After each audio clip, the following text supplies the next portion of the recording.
Okay, it doesn't seem to want to be doing that. I'm not sure why. Oh, there we go. Just taking its sweet time as usual. Right, okay. We seem to be live on Twitch and we are recording locally onto my machine. So, touch wood, we're good to go, guys. So, if you recall, last session we left off with you guys being stuck in the upper Middlegloom after your little sort of trip down the old Goman aqueduct. You fought your way through the Middlegloom, fighting various enemies. A large dumb ogre that was attracted by the lieutenant shouting for Juliet, his lost love. You fought that off and was surprised when you found like a large cache of gems on the ogre. We won't go into exactly where we had them secreted. I think we all know. And you fought your way past there with your priestly friend Friar Dunstan, sort of holding back the various skeletons, etc., with the power of his faith. As you were fighting these skeletons, you came across a small group of bandits, ne'er-do-wells, robbers, wise guys, I suppose you might like to call them, who had basically got a small sort of storage area in the upper Middlegloom and a staircase going up to one of their safe houses on the southern edge of Bishopsgate. However, they told you they'd also been attacked by these undead to the point where they'd blocked off the nearest corridor with like rocks, furniture, whatever they could get their hands on, and they were going to collapse the staircase in like an hour or two just to stop other things bubbling up from the depths. Now, with a bit of sort of canny banter from Big Mick and a few well-placed bribes, you were able to get them to agree, in return for giving them one of the gems you'd found and for agreeing to help them out in a robbery, basically a heist in a few days' time, that they would not demolish the staircase for a couple of days. And they said they'd start the clock at midnight. So you guys will not have time to rest before the 2 days start ticking down. But they've said they'll ring this big bell they've got in their cellar to let you know that they're about to bring the staircase down. But once the 2 days is gone, that staircase is coming down. So you're on the clock, guys. And it seemed that Lieutenant Uffington's plan, certainly as far as I understood it, was that you should remove the rubble from this passageway in the hope that he could get beyond it and find his way to his lost love, Juliet. Now, if you're watching this, you might be saying, well, why does he think his missus is down that passageway? Well, one of the bandits, the leader, remember the name of Samuel Peel, told them that he'd lost a man because a woman dressed all in white, who he said looked like the small picture of Juliet that Richard Uffington has on him. He said that a woman came out of the shadows, tore the head off his man with her bare hands. The man's torch dropped to the ground, everywhere was plunged into darkness, and by the time they got a torch lit again, she had retreated back into the darkness, just a trail of blood to mark her passageway. And that's the final straw that broke the camel's back and led them to them blocking up this passageway. And that's why the lieutenant believes maybe he'll find the answer to what happened to Juliet, his long-lost fiancée, down the mysterious blocked-up passageway. So, I'm hoping you guys should be able to see the map if I've centered you properly. So, we're on the basic map where you should be able to see next to you the sort of rubble pile which marks the passageway. You know that sort of in this direction, that's where the stairway is going up. We're obviously on the slightly enlarged map, so we've only got the party token there. I'm going to move you guys in next to the map. Effectively, you've all had enough rest so you can all gain a hit point if you are down any hit points, because you all decided at the end of last session, you're going to sort of make camp as best you could, rest up a little bit before you start to get into this like back-breaking work. And you've all had a little bit more time to examine the rubble pile, if you will. Now, in the sort of flickering light of your lantern, it was mainly you just sort of went, oh, big rocks, and then you were talking, you were fighting, so you didn't really pay a lot of attention to it. Obviously, certainly the lieutenant, and probably the rest of you, since you know you're going to be removing this, you've been looking at it a little bit more closely. And now you can see it in the closeness of your lantern light. You can see that it's not only big rocks that they've shoved in there, there's like bits of furniture. There's what looks like a big empty bookcase. There's like some chairs. It looks like they've shoved a load of rocks in and then they've grabbed whatever they could out of their storeroom and rammed that in as well to like doubly sort of pack and make this cavern as secure as possible. So that's when we're going to turn over to you guys. You're all just sort of, I mean, it's difficult to tell whether it's daytime or not down here, but you're all starting to wake up. You're all rested. You know that the lieutenant's got this like look of sort of steely determination on his face. He's obviously still intent on getting down that passageway. You know, he's full of that vim and vigour that the military instill in people. So over to you guys. Well, like you say, vim and vigour, ripping at the furniture. But he encounters the bookcase. Are there any books in it? There don't appear to be any bookcases on it. I mean, it's not a grand bookcase like you might find, that you certainly would have found in the Stygian Library, that you might expect to find in the more well-off parts of the city, such as Bishopsgate. It looks just like a fairly sort of cheaply cobbled together wooden bookcase. You can see from the sort of way like the light has like bleached the wood, presumably like it was somewhere where it was stored in like direct sunlight. You can see there were once books on it because there's patches where the wood hasn't been bleached as much, but the case itself looks empty. There's a few sort of scratches on it, probably from when it was moved, but other than that it's devoid of any books. Well, even though his mind starts wandering and he turns to the others, what were the details of that spell that gets you to the unseen library again?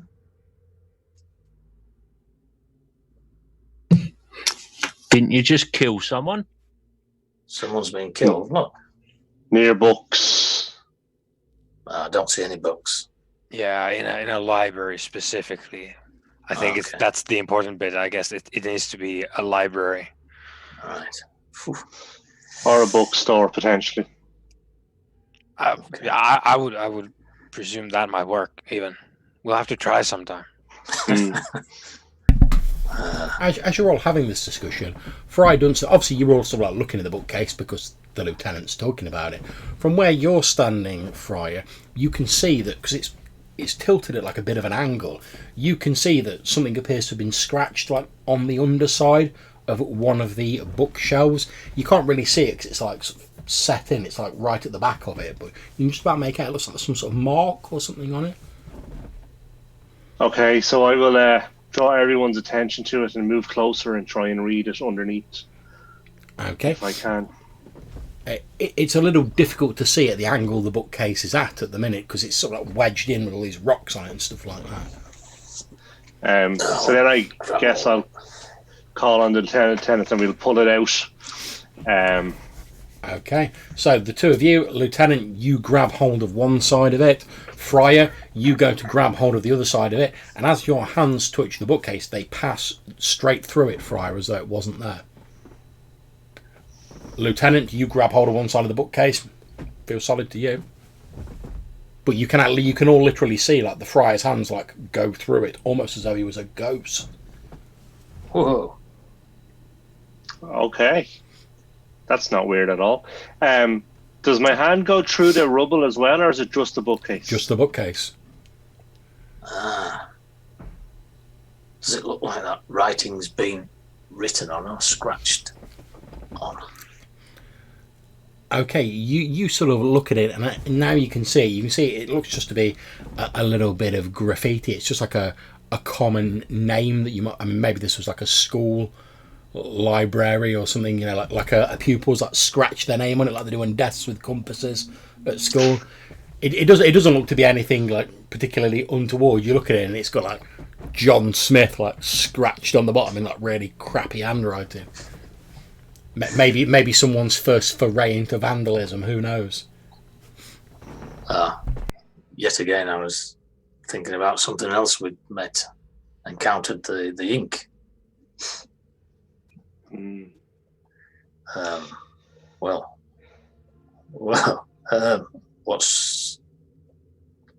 Does anyone have any explanation for this?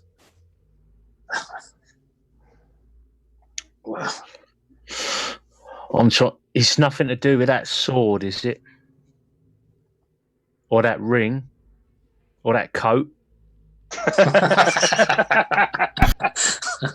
Or anything else he's got. Or anything else? Love it. All those gems. Can the other people? Can everyone else move it, or is it kind of stuck in place? It's a little bit wedged in. I mean, between all of you, you would be able to move it. It's not like it's been ad hocly just sort of shoved in and loads of rocks have been piled on it. You'd be able to pull it out. Everyone else, if anyone else chooses to like reach out and like grab hold of it, you can grab hold of it in the same way that the lieutenant has. However, Friar, you're like, oh, rocks seem solid. Bookcase. What about other wooden stuff, Friar? Try and grab that chair or something. Maybe it's not just a bookcase. So I'll try and grab the chair. You grab hold of the chair. Okay. So it's specifically this bookcase.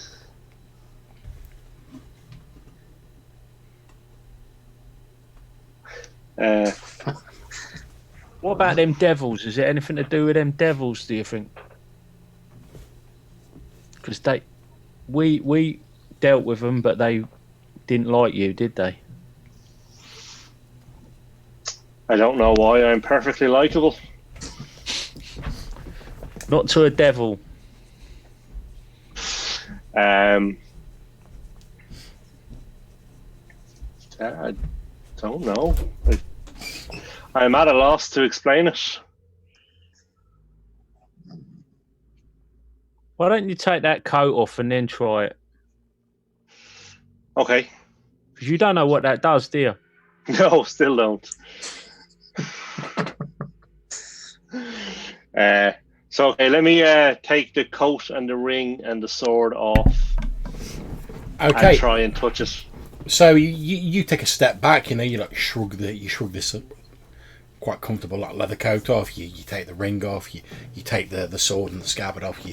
You put it down next to you, and then you sort of walk forward and like grabbing hold of it, or yes, trying to see if I okay. can grab You it. walk forward. You grab hold of the bookcase. Okay. It feels solid. Okay. So then I will pick up the sword and the ring and try again. You grab hold of the bookcase. It is solid. Okay. So the coat allows me to walk through bookcases potentially. Okay. I think it's probably not bookcases though. That's it's very specific. It's probably something else. Yeah. Okay. Yeah. One particular kind of wood, perhaps. Yes. Should also try while we're trying, maybe like get some of that wood and try to like touch you with it while you wear the coat, just to see if someone else can make the wood touch the coat or you. Okay. Just to see what happens. Okay, so are you putting the coat back on, Friar? Yes. Okay, Yes, as I described before, and I've shown the picture of it, it's an extremely comfortable leather coat. You know it had an aura of magic about it because you examined it, so it's no surprise that as you put it on, it sort of seems to like shrink and warp ever so slightly just to like achieve maximum comfort and to fit you in the best manner possible. So it slides easily on. You tug it around. Lovely jubbly. Okay. And then I presume then again I can't touch the bookcase. Yeah, you reach out for the bookcase, your hand goes straight through it, Straight there it through. goes. Okay. Right. Can I prise off like a splinter of the bookcase Yep. with a knife? Absolutely fine. And I'll take that and try and like poke him in the chest area. Okay, you get poked in the chest by a sliver of wood. Obviously not enough to injure you. He's not like Yeah, it's like he's not going all like vampire Hunter Dunstan. Like I'm not spending 3 rounds looking at him. yeah, you just you poke him with a bit of the wood. The wood appears to be solid. It jabs into his chest. Well, I feel like that's useful to know. Yeah, while you guys are doing that, Lieutenant Uffington's behind you when he starts like fetching rocks out and like. Okay. I wonder if he could walk through doors. We'll have to find a door and see if he can walk through a door at some point. Okay. And can I touch the splinter? Yeah, absolutely fine. You put your finger on it as Jackdaw's like holding it. It feels solid. Okay. So it feels more like it's tied to the library and the books than. All right, try and catch it. I'll like toss it in the air like this. Okay, so Jackdaw like says, "Try and catch it," and like throws a bit of this. Okay, so I'll try and catch it and see if it works. Yep, you grab hold of the piece of wood. It feels solid. Okay. That's You very catch it out of the air, interesting. no problems. I have no idea what's going on, but that's very interesting. As you're having this conversation, so far away in the distance, but obviously, like as I described previously, there's a lot of echoes in this cavern. You hear the following sound, which I'm hoping will play.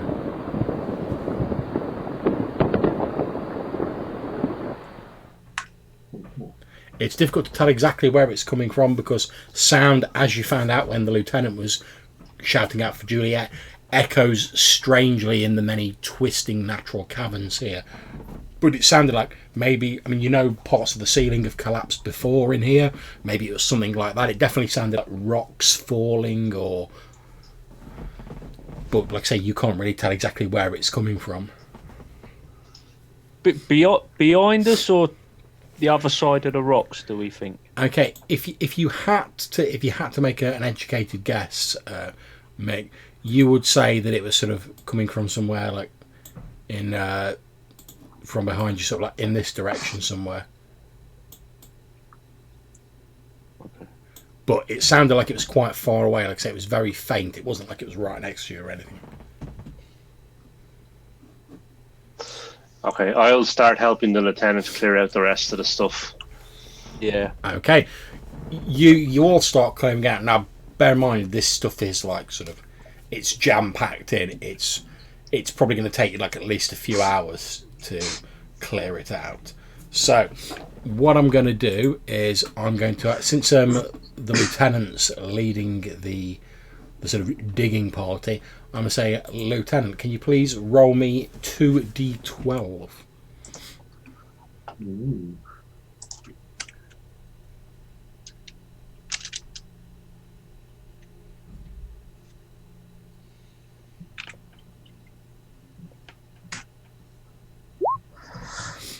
Okay. Now, what I'd like you to do is, Fry Dunstan, what's your strength modifier? You're muted.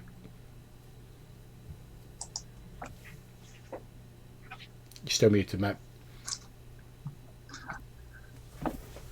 I don't have one. Okay. Jack Dawn.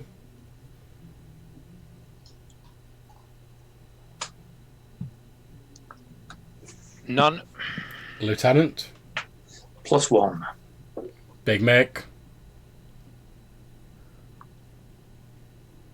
Intelligence, did you say? Strength. Oh, strength. 0. Okay. So I'm going to deduct 1 from that for the lieutenant being quite a sort of strapping military fellow. So I'm going to say that after maybe about 15 minutes or so, Lieutenant, you reckon at the speed you're going, it's going to take you about 6 hours to like clear all of this stuff out? Because you guys have literally, you've not really got any equipment for like massive earth moving or anything like that. You're literally like picking up a big rock, put it down, go back, get another rock, put it down, get another rock. And you're also having to be quite careful because the guys who like stacked this up, obviously they're not builders either. They just went, right, how can we cram the maximum amount of stuff in this corridor in the shortest space of time? So as you're pulling these rocks out, you're also having to go, all right, is that going to cause anything else to fall down? How does the ceiling look over here? You're having to move a little bit slower than just sort of throwing all the stuff out of the way. So you reckon, educated guess, it's probably going to take about 6 hours, Lieutenant, at your present speed. Pick up that pace, lads. Easy for you to say. Yeah, it was, actually. Yes. Now, what I'm going to say is, if you guys want to redouble your efforts, you're going to be pushing yourself. So what I'm going to say is, it'll come. Anyone who wants to push themselves, like push it to the limit, to like take these rocks out, you're going to have to make it'll be a Constitution save. It's more about your sort of toughness and your ability to keep going despite tiredness. If you fail on that Constitution roll, you'll take a small amount of damage to represent like the fatigue because you've pushed yourself a bit too far. You don't have to. If you don't, like I say, it's going to be 6 hours. Anyone who does push themselves, they'll lower that score down a little bit. I shall make a try. Okay, is it a primary attribute for you? Oh, well, yeah. There we go. No problem. So trying to lead from the front as a commander must do. The lieutenant says, "Come on, pick up the pace, lads." And he's sort of like in a sort of MacGyver-esque style. You know, he's like stripped down to his waist, like muscular figure, welcoming you to the gun show as he starts like pulling these rocks out. His muscles bulging, the sweat pouring off him. There's probably some inspirational 80s power chords playing in the background as he does it. And I'm going to say that's going to knock an extra hour off, so you're now down to 5 hours. Obviously, if other people push themselves, you could lower it even further. Well, I think it's gone up because everyone's watching me, not doing anything. I think Well, he's got it in hand, so... Yeah. Old Mick will give it a go. He's no shirker. Is strength a primary stat for you? Constitution is. Oh, sorry, Constitution. That's a great roll. Unfortunately, it's still not a brilliant roll. Wow. Okay, so Mick, you are going to take 2 hit points of damage.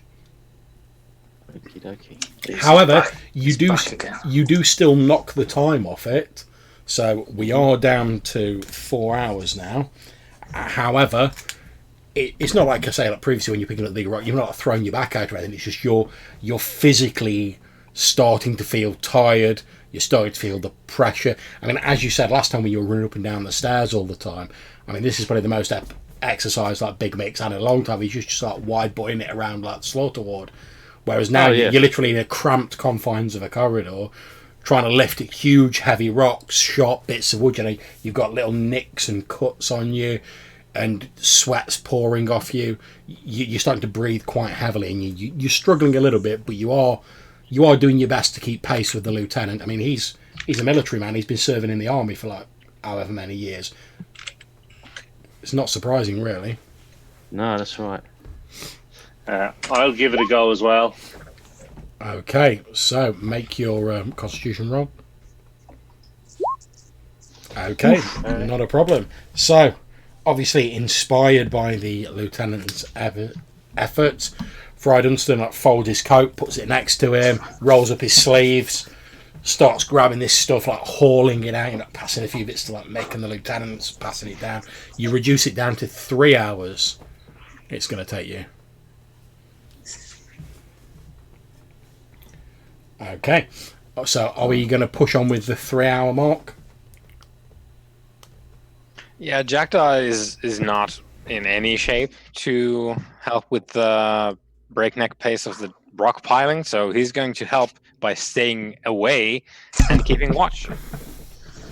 Nice. Okay, no problems. Yeah. Also very valuable.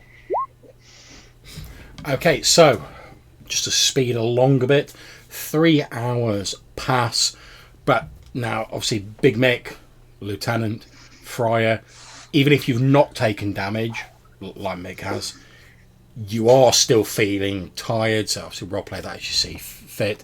You've effectively just spent the last 3 hours lugging heavy bloody bits of rock, like effectively doing like building work, like demolition work. And after the 3 hours have passed, you've just about cleared this passage. I mean, obviously there's a few little bits and pieces sort of left in there, but the vast majority of the impediment has been removed, and you can see a a long, winding, sort of natural corridor stretching ahead of you. However, as you've removed the rocks out of the way, you can see that where the rock pile is, there's what appears to be a very unhealthy looking dark stain to the dirt of the cavern floor in this area. And as you look, you can see that there's this stain appears to be almost like a trail, a dull red sort of, and none of you have any doubt, given what you've heard, that this is like the blood trail that Samuel Peel told you about. And it's not like an unbroken line going away. There's like splats and splatters here and there, but this trail seems to stake off for a short way into this natural sort of cavernous corridor, and then it stops as presumably the blood ran out, basically. Oof. Not to put too fine a point on it. Okay. Let's proceed cautiously. Okay, no problems. Let me just move you all onto the other map. Oh, sorry, go ahead. I'll sort of try and clean myself up as best I can before I put my shirt back on. That is absolutely fine. Just have a quick word with Friar, just as he's getting his coat back on as well. Okay, well, just before you have a quick word with the Friar, can I just check which of you guys is actually carrying a lantern? I'm assuming the Friar still is. Yeah, I have a torch. Yeah. And is anyone else carrying a lantern? I can't remember who had one. Okay. So I'll assume it's just the Friar for the moment. We can sort of work that out later on if we want. So you guys feel free to have your chat. While you're doing that, I'm going to move you onto the new map. Okay. I'll just lean over while the other two are sort of otherwise engaged, tidying up. Do you think I'm being selfish, Friar? No. I think that you deserve answers, and your friends are here to help you find them. Certainly seems that way. Thank you all for helping. Let's get to the bottom of this mystery, and then we'll go and confront my father. Okay, so yes. Hopefully you guys can see now. We've gone to a slightly more zoomed in map, each square being 5 foot, the old faithful. You've moved down this corridor here into what appears to be a slightly larger cave. The flickering light of the Friar's lantern is the only illumination. I don't have sight, John. Do you know? It's all black for me too. Black. How's that? Oh, there we go. Boom, there we go.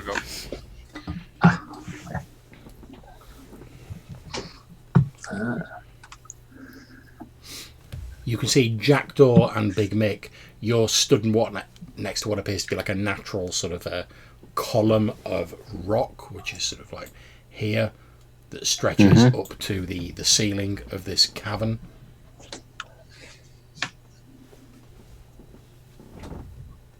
Have we come in from the south, John? From the bottom? You've come in from the east, so you've come in from here. Okay, right. Yeah.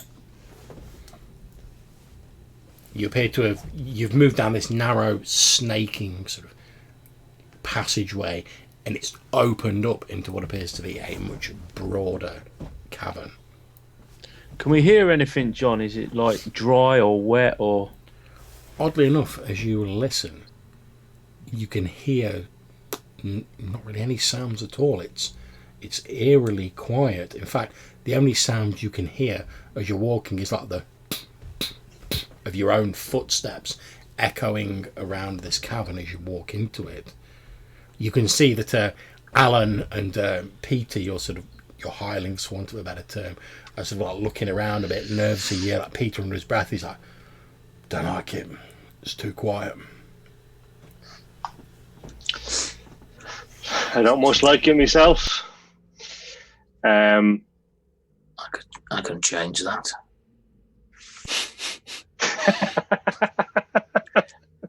As we're talking, John, is there something weird going on with the sound of our own voices, or does that all seem normal? It It seems normal, but like I say, it is quite echoey in here. So even when like Peter's like whispering, you can hear like his voice bouncing off the walls of this large cavern. Which so even like a few maybe 30 seconds after he's finished speaking, it almost sounds like someone's whispering in the cavern, but it's just like the fading remnants of what he's said. So when the lieutenant's like, "Oh, I can change that," you can like change that. Okay. Which way does the blood spatter run? Is it west or north? Okay, the blood splatter sort of runs from the east where you came in into this cave, and then it appears to sort of fade out as it enters this cave, like I say, as though the blood's run out. Okay. Okay. Check for footprints, perhaps.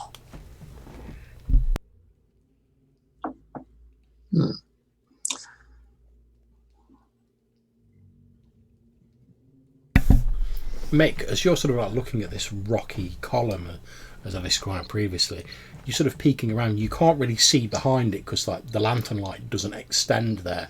However, you're just sort of straining your eyes, to peer into the darkness. You can see something probably about that size, something small on the floor. You can barely make it out. It's just like an object. It's just like a lump. Maybe it's a rock. You're not sure. Okay, Friar, might throw a bit of light. Throw a bit of light over here. There's something on the floor. Okay, you step round holding up the lantern, and as the light shines through, you can see what appears to be a severed head, lying on the ground, and there's like a few flecks of half-dry blood around the jagged wound on its neck. So that literally, there's no body; it's just the head from the neck upwards.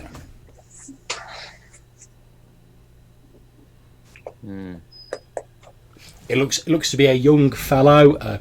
He's wearing he's got like still got like a little bit of a cap on, like you saw some of the ruffians you dealt with previously are wearing. It's like a tight fitting like hat that sort of goes on your head.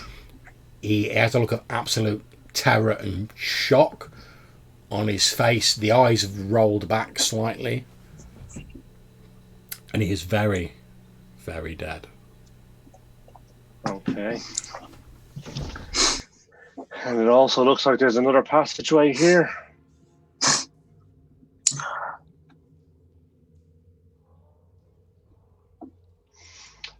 So you fellas not concerned that something's ripped this guy's head off, no?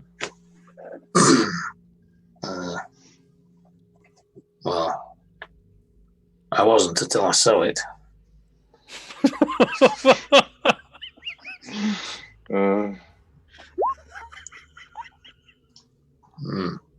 Well, truthfully, what are we going to do about it? Let us move to try and find Juliet. Right. And I will just step down here and see Maybe what I can keep your see. head slow. Yeah. Okay. What does this passageway look like, John? Is it any different to the rest?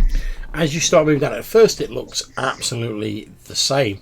However, as the passageway continues, it appears to break in. It appears to become like more sort of worked stone rather than like natural stone. So roundabout sort of here-ish, the natural sort of irregular stonework of the passageway becomes like a straight sort of worked stone corridor. Okay. Are we going? I guess we are. Mm-hmm. So I will walk down to here anyway and see.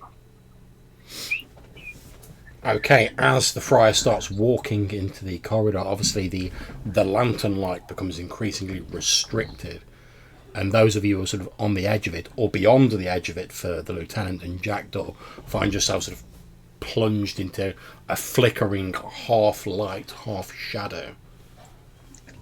Right, get the light. Okay. In fact, just check my inventory again.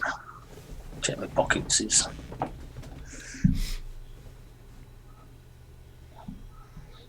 Again, as you walk down this corridor, the only sound you can hear is the sound of your own footsteps. Okay. I have a spare torch if anyone wants it. Otherwise, I'll just continue.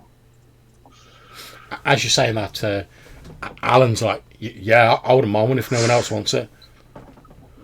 Okay, so I'll just give Alan a torch. Okay, no problem. I'll set a light on him.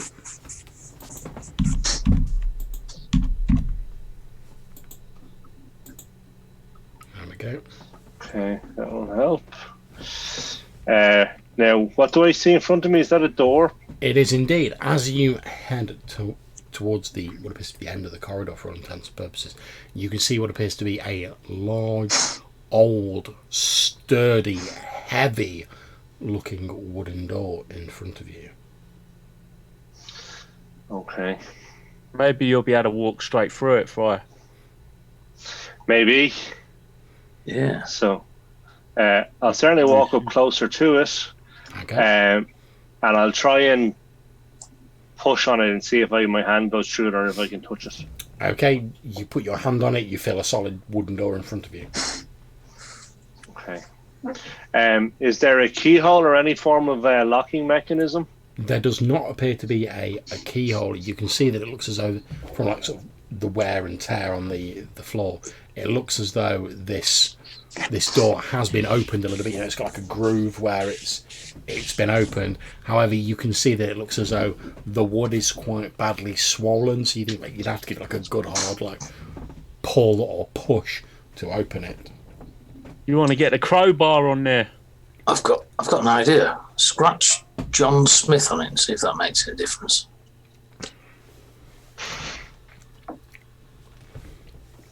Yeah, let me at it. Let me. I swear, if that's the cult password, I'm going back up. Yeah, that's it. Jackdaw can't respect anyone who's got such a commonplace password. I mean, why not just put password on it? Yeah. And they left it lying around. Yeah, there's like a bit of parchment like stapled to the thing with like the password around it. Okay. Are you coming down, Mick, with your crowbar? Yep. Squeeze my way against my back to the passageway as he passes. Yeah, feel free to move yourself up to... I'll move the Friar back a square, so feel free to move yourself up to the door, Mick. Obviously, we're not like in combat rounds or anything like that, so you can just like move yourself straight there.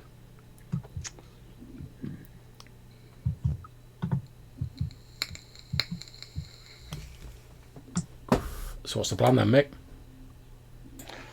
Just gonna bar this door open. I'll have a suss of it and see where I think it's most likely to be sticking.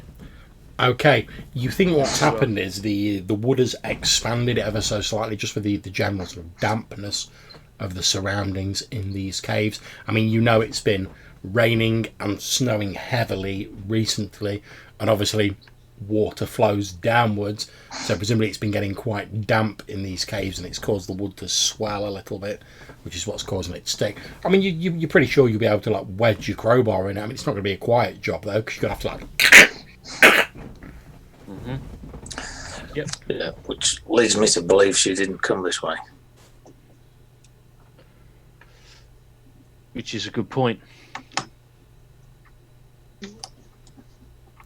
It sounded like she was very strong.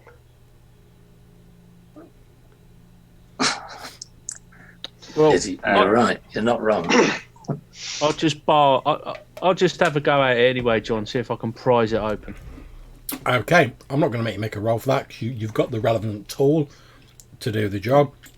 So yeah, after a short while, you are able to jimmy it open. And as you do so, obviously you're like, the door swings open towards you. You step back, and the light of the torch shines beyond into what appears to be a worked stone chamber. You can only see a small bit of it at the moment because obviously the torchlight's being funneled up by the corridor. Is there any sound now that the door's open? Everything appears quiet. Okay. Is there any smell?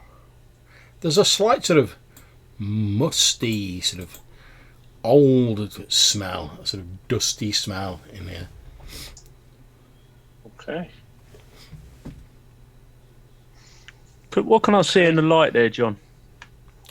Okay, well, in the light, you can see in front of you, so I presume you can see this here. Yep. So as it shines in, you can see what appears to be a door in the southern wall of this worked stone chamber. And standing in front of it is a skeletal figure wearing sort of frayed and slightly rotted leather lamellar armour. It's staring directly ahead of itself with like sightless eye sockets, just looking dead ahead, and a rusted pitted spear is gripped in one of its skeletal hands. Goman. Place is crawling with them. Ooh. Does it react to me moving a saucer? As you move closer, it doesn't make any reaction at all. It's just stood there, face pointed straight ahead of it, holding the spear.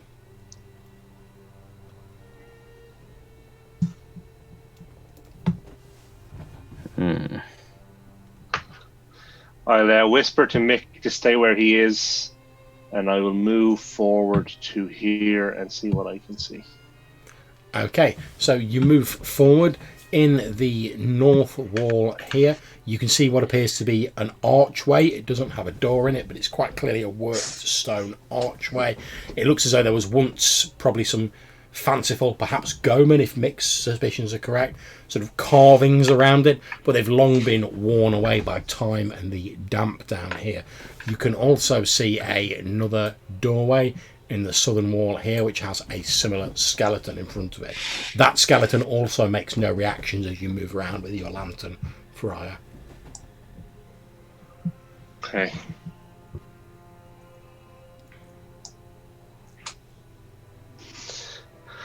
Okay, so let me... Okay. Do these skeletons look similar to the skeletons we fought? They do, yes. Okay. Beyond the spears, do they have any other kind of features like rings or anything like that, like the last one did? Not as far as you can see. They just appear to be skeletal figures wearing their armor. Although I'll tell you what, to be honest, since I was chatting about random tables, and I know we're having a bit of a discussion about this recently, Colin, whether GMs would like just admit they're using a random table. I'm quite happy to pin my random chart lovers thing onto the wall. So what I'm going to do is I'm going to have a look, see what sort of kit a skeleton would have on it according to the Monsters and Treasure book for Castles and Crusades. Then I will get you to make a roll for me, Friar, to see if there's anything that you might spot rather than me just saying no. So let me just bring up the random table. Player facing treasure, is that? Yeah, exactly. Why not? Let's try it. Let's see what happens. Okay, so Friar, roll me a D100. 50. Okay, and again. 3. Okay, and again. 47. And again. Last time. 58. Okay, splendid. Right, as you're looking at the skeletons, the one here actually appears to have like the rotted remnants of some sort of maybe like a necklace or a pendant, and you can see like a couple of small jewels glinting in the light of your torch.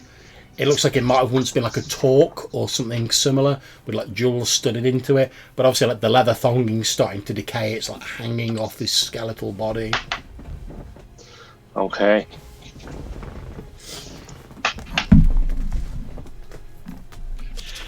Okay. And the doors behind the skeletons, do they look the same as the door we walked through, or? They're a little less broad, to be honest. The one in front of you is, I suppose, to use an analogy, if the one in front of you that you first came through was like the door of a castle, you know, like one of the big double doors, these would be like the small sort of side doors. These are more sort of like single person doors, but they do appear to be made of pretty much a similar sort of wood, and they do look as though they've suffered from the effects of age as well. Okay. Although you suspect, Mick, because obviously you can see them in the light as well, you suspect you probably wouldn't have as much trouble with these doors. They don't look quite as badly swollen. Okay. Okay. So, again, whispering at Big Mick, not panic as I step out. I'll walk here and see what I can see. Okay, so as you're saying that, I'm going to have Alan's going to like move down into the room so that you can see via his light. Okay. Just so the rest of you aren't like plunged into darkness. Okay, so as you peer down, if you had any doubts about this being a sort of worked stone area or an actual building, they are completely and utterly dismissed, Friar, when the corridor that you're heading down turns at a sharp right angle. Obviously something natural corridors don't do, and it continues in an easterly direction. Okay. Okay.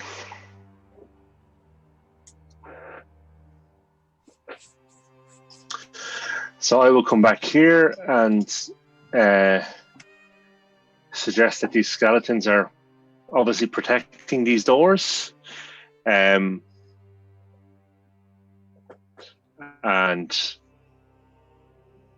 see if anyone thinks that we should try and open and see what they're protecting.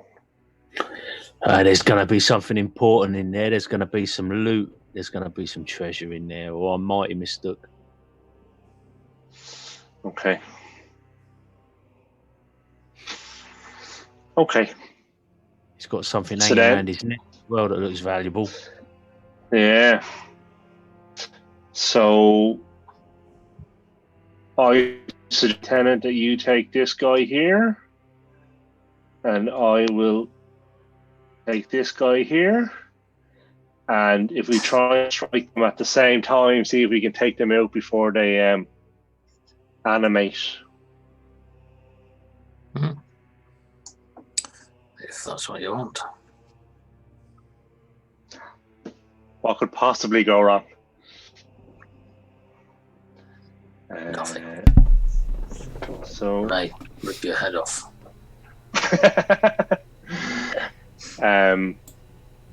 So I guess I'll give the 3, 2, 1 countdown, Yep. and then I will swing my sword at the skeleton. Okay, well, effectively, you guys will get a free round of attacking, because like you said, they're not animated yet, so you get a round before we roll for initiative. So, Friar, you step up, you swing your sword, presumably igniting it with your faith in Gale. So the room is plunged into this sort of golden, sort of orangey light, as like there's a and the sword lights up. Describe how you dispatch this skeleton. So basically, I put the sword over my head and I bring it straight down and kind of cut the skeleton in half from the top of its head all the way to its. And indeed, that is exactly what happens. Before the skeleton's even had time to like fully tighten its grip on the spear, you just step forward and in one sweeping motion, leaving a trail of smoke and flames behind the sword of Gale, you strike down the skeleton in front of you. As it falls to the ground, there's a dung dung, and the tourniquet that's sort of wearing around its neck clatters to the ground at your feet. Okay. Lieutenant. I shall strike. Okay. Make your attack roll. Yeah, that's definitely a hit. Roll your damage. That'll do it. Right, damage. Oh, it's that second one, isn't it? Yeah, that's right. Or is it? It is 6 points. Okay, so describe how you also dispatch this skeleton. You're rolling great guns tonight, boys. Yeah. I go in quickly, got my sword slightly parallel to the ground over my shoulder, and just go in, double swing it, takes his head off, momentum carries it through, and it whips the end off the spear as well. Indeed. So both head and spear point roll on the floor. And that is exactly what happens. Leaving all of you Okay. go. All of that takes like less than 6 seconds. Just like they give it the old 1, 2, 3 count. The two of them both step forward and almost in unison are like, and take down these two skeletons. There's a general slight clattering of bone and metal and wood hitting the worked stone floor of this chamber, which the noise echoes quite loudly throughout this area. And then immediately the echoes sort of start fading away, and you're all sort of stood around in the room. The light of the lanterns and the flickering golden light of the Sword of Gale illuminating the chamber. Okay. Can I pick up the torque and throw it to Mick and ask him, does he think it's valuable? You most certainly can. So, Fry, you pick up the torque. The actual like metal and sort of thonging doesn't really look very valuable. Even you can tell that, Fry. But you throw it across to Big Mick to have a look at the gemstones. Now, Big Mick, could you please roll me 2 D100s?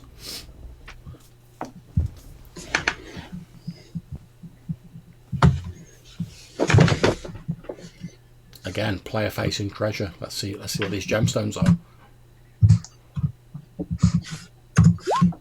Phew.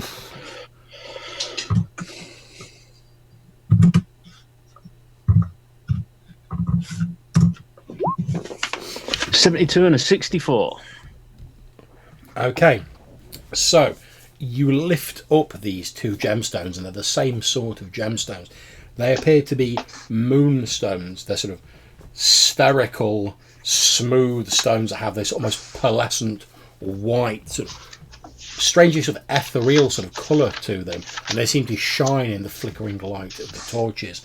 You reckon both of those are worth like 100 quid easy each? Nice. Oh, these are Okay. pretty nice. Okay. And you didn't have to go rooting up no No.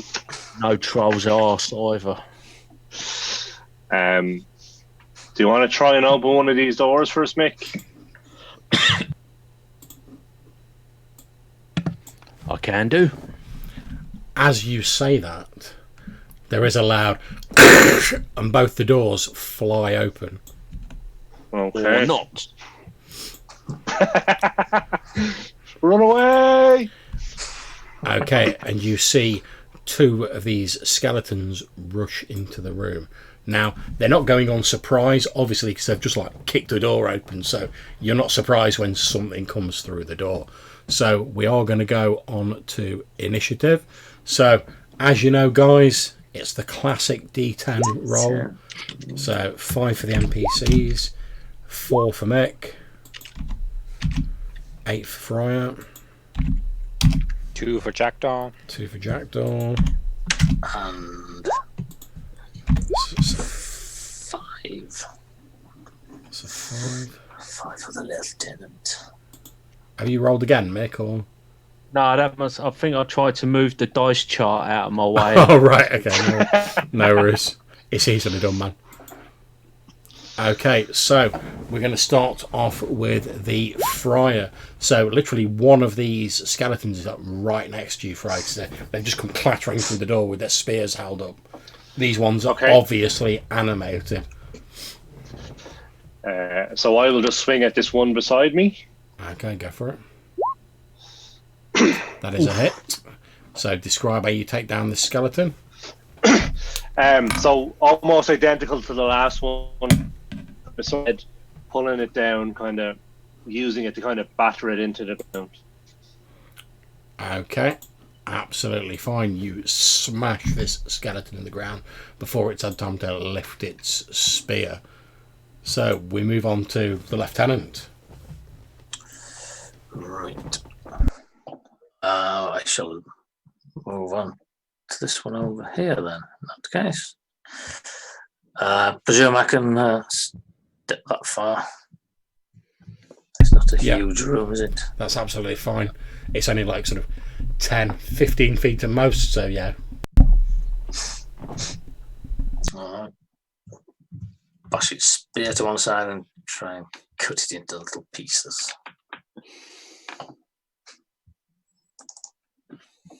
Try.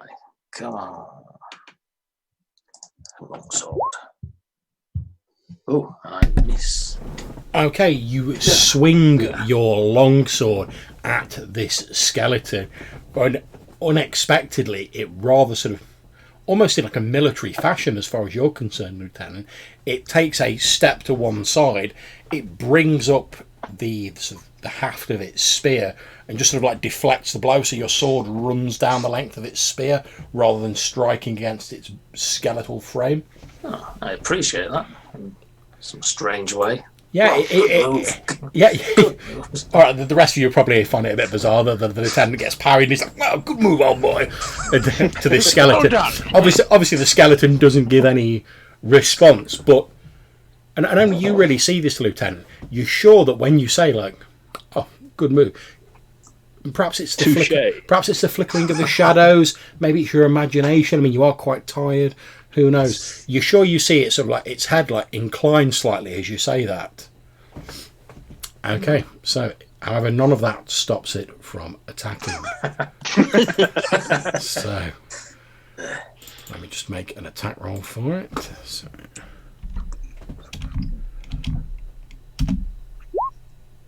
okay, it probably hits you with a 19, I'm guessing. It do. Okay, so you've taken 5 hit points of damage. Ugh.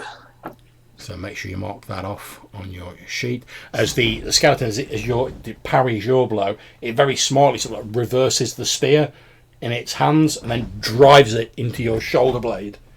You feel the spear like emerge out of the back of your shoulder as it like thrusts it through with unholy strength. But again, almost in not like your Ray Harryhausen like skeletons who's like scream and charge forward like madly. It's literally like every move seems very precise, almost as like military and coordinated. As it pulls the spear back, you feel it like out of your shoulder as it pulls the spear back into like a combat pose, like a readiness pose, effectively. Okay, that's a skeleton done. It's Big Mick.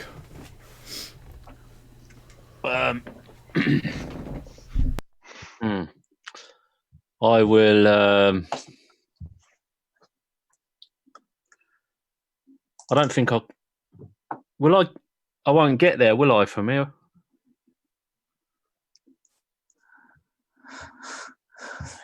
Yeah, you'll be fine to get there. Oh, will I? Okay. I'll dash over and clump it with me big bone club. Go for it as you run in to stand beside the lieutenant, who's sort of like, you see this like small, sort of about that sort of size hole through his shoulder, like blood's leaking out of it over his armour and his clothes. You rush in to assist, hefting your mighty weapon. 10. Okay, let me just check its AC because they are only skeletons. Okay, unfortunately they are AC 13, so you hit it. However, your bone club does dent like the lamellar armour it's wearing, but it doesn't actually seem to have done any damage to the skeleton beneath it. You do hear like a satisfying like as a couple of like the leather sort of plates knocked off by your mighty strike. Jackdaw. All right. I will heft my shield and my club, and I will dance around the friar to go and whack on the skeleton. Yeah, not a problem. You duck round the friar, running in. Let's see if I remember. Oh, that's the hit. Yeah, and here we go. No, that is not a hit. Okay, again, you're running with your club, and rather like Big Mick, you swing upwards, and again, a few of the lamellar leather plates are sheared off and fly off into the wall of the room. But the skeleton itself remains unmoved, still in this sort of pose with its spear held back, as though it's waiting to strike. Fry Dunstan. Okay, so I will try and come around, do a maneuver around behind us. Okay, that's probably not a good idea, but okay, that wasn't quite what I was expecting to happen. Okay, as you duck into the room, Friar, you can see a number of sort of like small columns or pillars. They're not natural ones like the one that Big Mick was stood by. They're obviously Goman style pillars holding up the ceiling of this room. In the centre of the room is what appears to be it might have once been a fountain, but the water in it is foul smelling and stagnant. You can smell it from like 10 feet away, which is where you're standing, and it's still and coated with dust and weeds.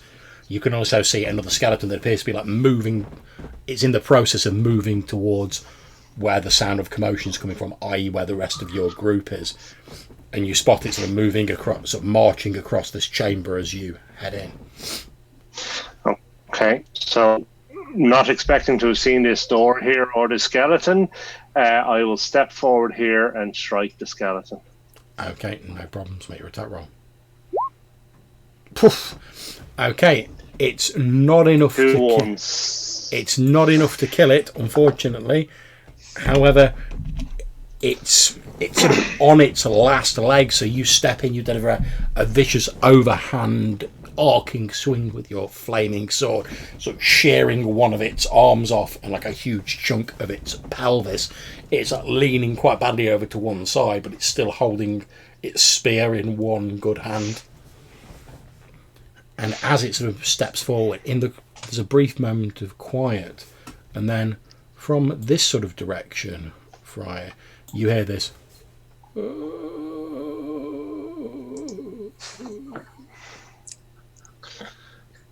Okay, and which direction was that from?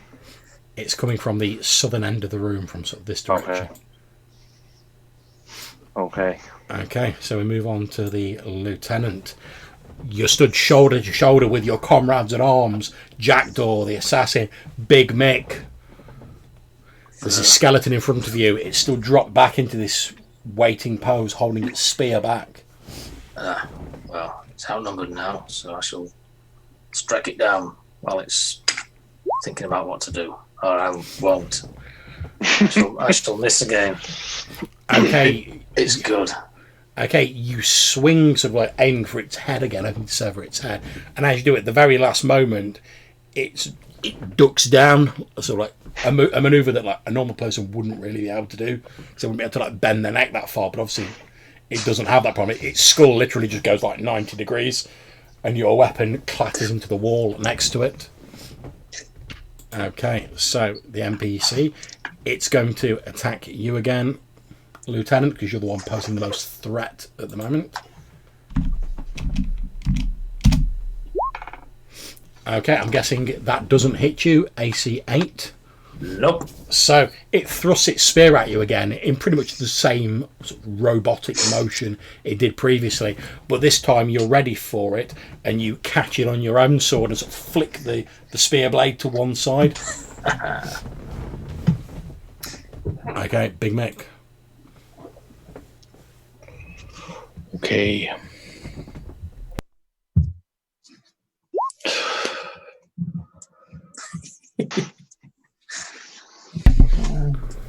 Okay, you don't manage to land a damaging blow on it. Jackdaw. I guess we're trying to curb stomp this guy in the corner. Let's try again. So with the club. Come on, buddy. 16. That's a hit. Roll your damage. Yeah, boy. 4. Okay, so in a similar manner to that which the friar has just done, describe how you deliver a mighty strike to it. You've done it severe damage. It's on its last legs, but it's still just hanging in there.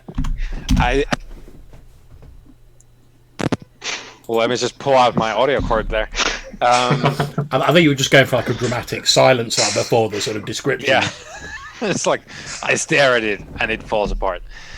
No, I probably like batter it, trying to hit it on the head, and like end up like leaning real hard into it with my shield, and I just like demolish its rib cage. So it's basically a spine and some some hands at the top. And that's pretty much what happens as you guys are fighting this skeleton now. Every time you take like a step, as you're obviously all sort of like moving around and trying to avoid blows, there's like this as you're like treading on like the fragments of bone and leather that you've slowly been like whittling off and smashing off this skeleton that's still like, almost impossibly still moving. So we go on to Friar Dunstan, who's in the sort of gank fountain chamber. Okay, so I will attack him again. Ooh, miss. Okay. You swing and you miss. Perhaps you're distracted by this strange sound, which again, it's slightly faint, but you can still hear this like... And maybe you're wondering a bit too much about that. Maybe it's because you're between these two pillars and you can't really sort of move to your fullest potential, but you're having to more sort of like jab rather than do the big swings that you do previously. But this skeleton just keeps like sidestepping and deflecting and ducking your blows. Again, almost with military precision. Okay, Lieutenant. Cometh the hour, cometh the man. Gale, guide my hand, I shall say. And you know it's serious business when Gale's name's pulled out. there's a huge hole in its armour and its chest cavity, and I can just see the spine at the back, so I'll jab in there and try and sever it.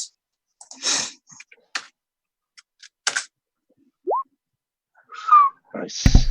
Yep. Your blow strikes true. Roll for damage. I wasn't ready. I wasn't expecting to succeed. What's going on? Yeah, always a surprise with that. What can you say? You called on Gale and Gale answered. You did. You thrust your sword in and you feel the grating sensation of the spinal cord grating against your sword as you almost like quickly like saw through its spine. The skeleton drops to the floor in two pieces that sort of twitch feebly and clatter around in the debris of bones and leather and then lie still. Yes. Okay, so NPCs. Obviously now the danger's past. Peter, who you're starting to suspect may not be the bravest person in the Sewer Shifters Union, moves up, as does Alan, to sort of provide a bit of light. As he moves up, Peter's like, I can't be sure, fellas, but and he points down at like the sort of corridor that you came in through. He's like, I swear I heard something from down there. Don't know, it was like a scratchy, like scrabbly noise. I don't know what it was. If I'd had a torch myself, I'd have gone and investigated, but... Well. Okay, so NPC, so I'm going to do the skeleton attacking Friar Dunstan. What's your AC, Friar Dunstan? I want to say 15. 15 at the head, 14. It's missed you anyway. So as it thrusts out with its spear, you sort of duck behind the column and you hear the of the metal of the spear scraping along the stone of the column. Okay, Big Mick, obviously now that the sound of your own combat has finished, you can hear like the friar swinging his sword around, you can hear like the of the spear scraping off the stone coming from this direction.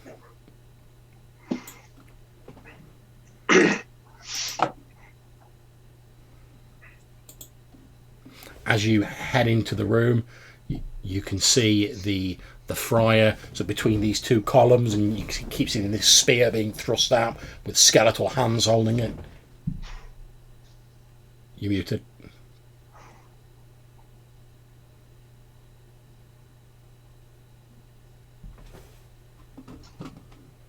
I was just saying, I'll chuck one of my long knives from Nice. So you can like duck round the column and like. Yeah.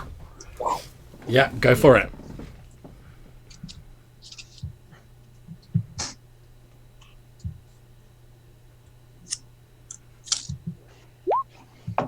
It's a hit. Roll your damage. Woo. Is that D4? Yeah. Yeah. Okay, so your knife goes and into the eye socket of the skeleton. You see it come out of like the back of its skull as it's moving its head around, but it is still moving. Obviously, that would have been like a lethal blow on someone who was already alive, but it's undead. But you can see that it's obviously already taken some quite severe damage. Presumably, the friar's given it a bit of a beating, and you think like a strong breeze could like finish this thing off at the minute. And then you sort of obviously you quickly lean out like, and then duck behind the column again. Okay, Jackdaw. Righto. Well, it's getting kind of crowded in there, so I too will resort to tossing knives because we probably bond over that with Big Mick. Yeah. Knife brothers. Yeah. So, the brother's knife. Yeah, the brother's Chev. Yeah. So I'll let the club down and grab one of my mini knives and toss it at the skeleton. Here we go. 18. It's a hit, and it's only got 1 hit point left. You don't really need to worry about damage. So damage. Describe how you finish this skeleton off with your thrown knife. You can see it's already got one sticking out of the eye from the Big Mick through. Yeah, I guess it's gonna go in the other, and then the skull is just gonna pop off and like roll on the ground, and the rest is just like as if the puppet got its like strings cut. It's like, yeah. So Big Mick, you've just thrown your knife, and you're like, oh yeah, I reckon it's not going to take up much more of this. When you see Jackdaw that steps up next to you, and he just wangs another knife, hits it in the other eye. It sort of like topples backwards a little bit. The skull just keeps going backwards, falls off the top of the body. The body takes half a step forward and then just crumples to the floor.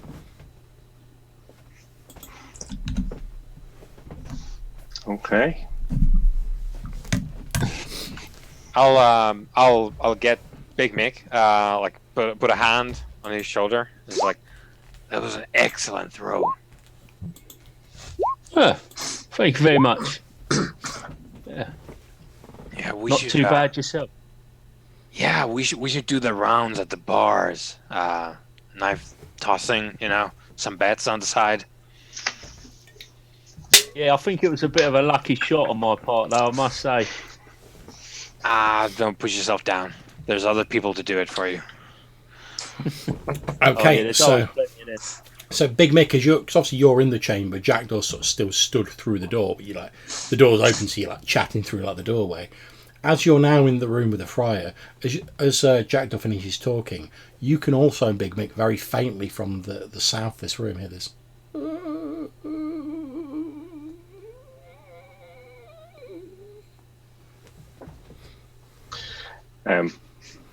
So I think the friar will go and investigate in there because he's heard it a number of times. Okay, well, obviously we're not in combat rounds now, so... Okay, you edge your way around this, like I said, this horribly befouled fountain and start heading towards the southern edge of the room. Again, you see in all of these archways, that's just like an open archway, there's no door in it, into this room. And on the very edge of your torchlight, Friar, you can see what appears to be a sort of rectangular stone structure, just sort of in this area of the chamber beyond. Okay. So... Okay. Does it look sarcophagus-like? It doesn't look sarcophagus-like. If anything, it looks faintly reminiscent of like a church altar. I mean, obviously you've seen a lot of them in your time, and as you're looking at it, you can see there's like two small sort of cylindrical depressions on it, which you suspect maybe were used for like candles, sort of when it was used, but obviously there's nothing in them now. There's just like the holes, and it's just this like stone rectangle. There's faded remnants of what might once have been carvings, but they're extremely faded. Okay. So I will just step into the room. And have I heard the murmuring since?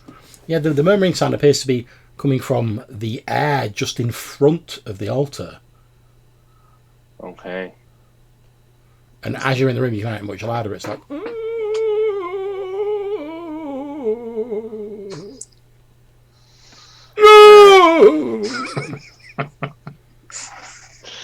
And I'll be like, hello. As you say hello, the noise gets louder.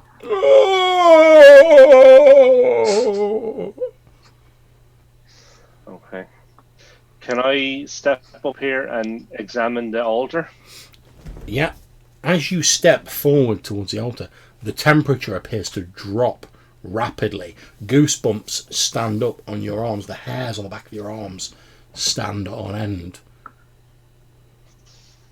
Okay. You feel extreme. It's not doing any damage, but you feel extremely cold and uncomfortable. Okay. Is there anything on the altar, or is it just this sense of foreboding in front of it? There doesn't appear to be anything on the altar. There's various scraps of what look to be like rotted fabric around it that were perhaps once a covering of some kind, maybe like a ceremonial cloth or something, but they're so badly decayed it's difficult to tell. There's just like a few scraps of cloth. Okay.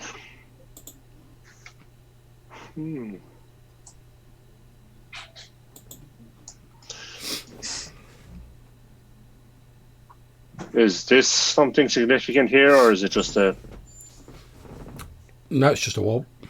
Okay. There's a very slight sort of depression in the wall, you know, almost like a sort of nave or nape, Okay. whatever they call it, in the wall, like with a little like, ledge on it. Perhaps someone would have sat here once, but it's just like a small depression in the wall. It's not like a tunnel or anything like that. Okay. And is the sound still emitting? It appears to have faded away. However, Friar, can you please make me a wisdom roll?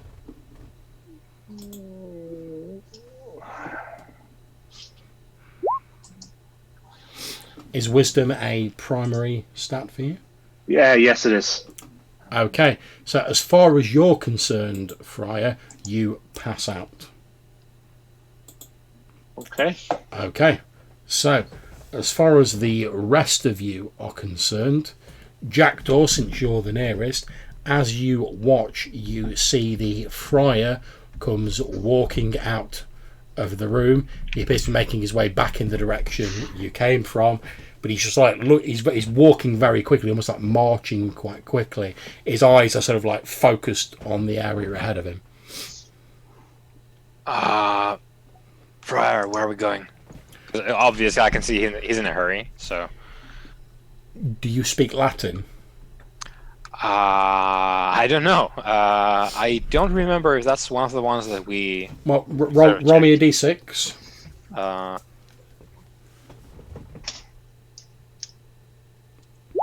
5. You do not speak Latin. Cool. So note that down that you don't. Mm-hmm. The Friar says something to you in like an archaic sounding language that you don't understand and continues marching past you.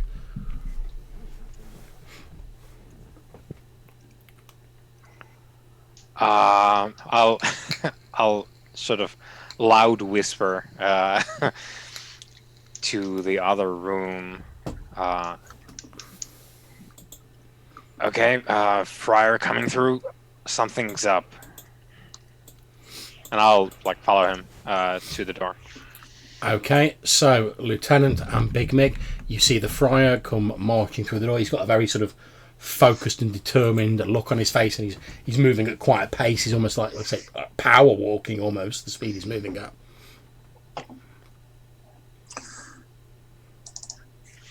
Where you going, Fry? I'm guessing you probably also don't speak Latin, Big Mick. So the Friar says something to you in this archaic sounding language. It sounds like it sounds almost like he's he's saying something like extremely urgent, like a bit of some urgency in his voice, but you don't understand what he's saying. Well, that's a bit of that church lingo.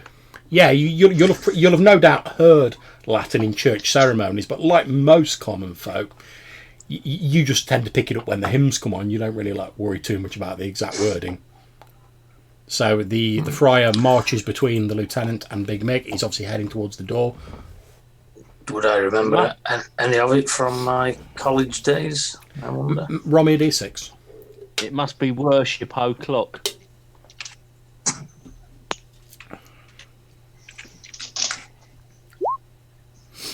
Okay, 6. yes, you speak Latin. Enough to get by, Lieutenant. So write down in your character sheet that you sort of understand a bit of Latin. You've not got the full sort of churchly education that no doubt the friar himself would have, but you know to pick up the odd bits.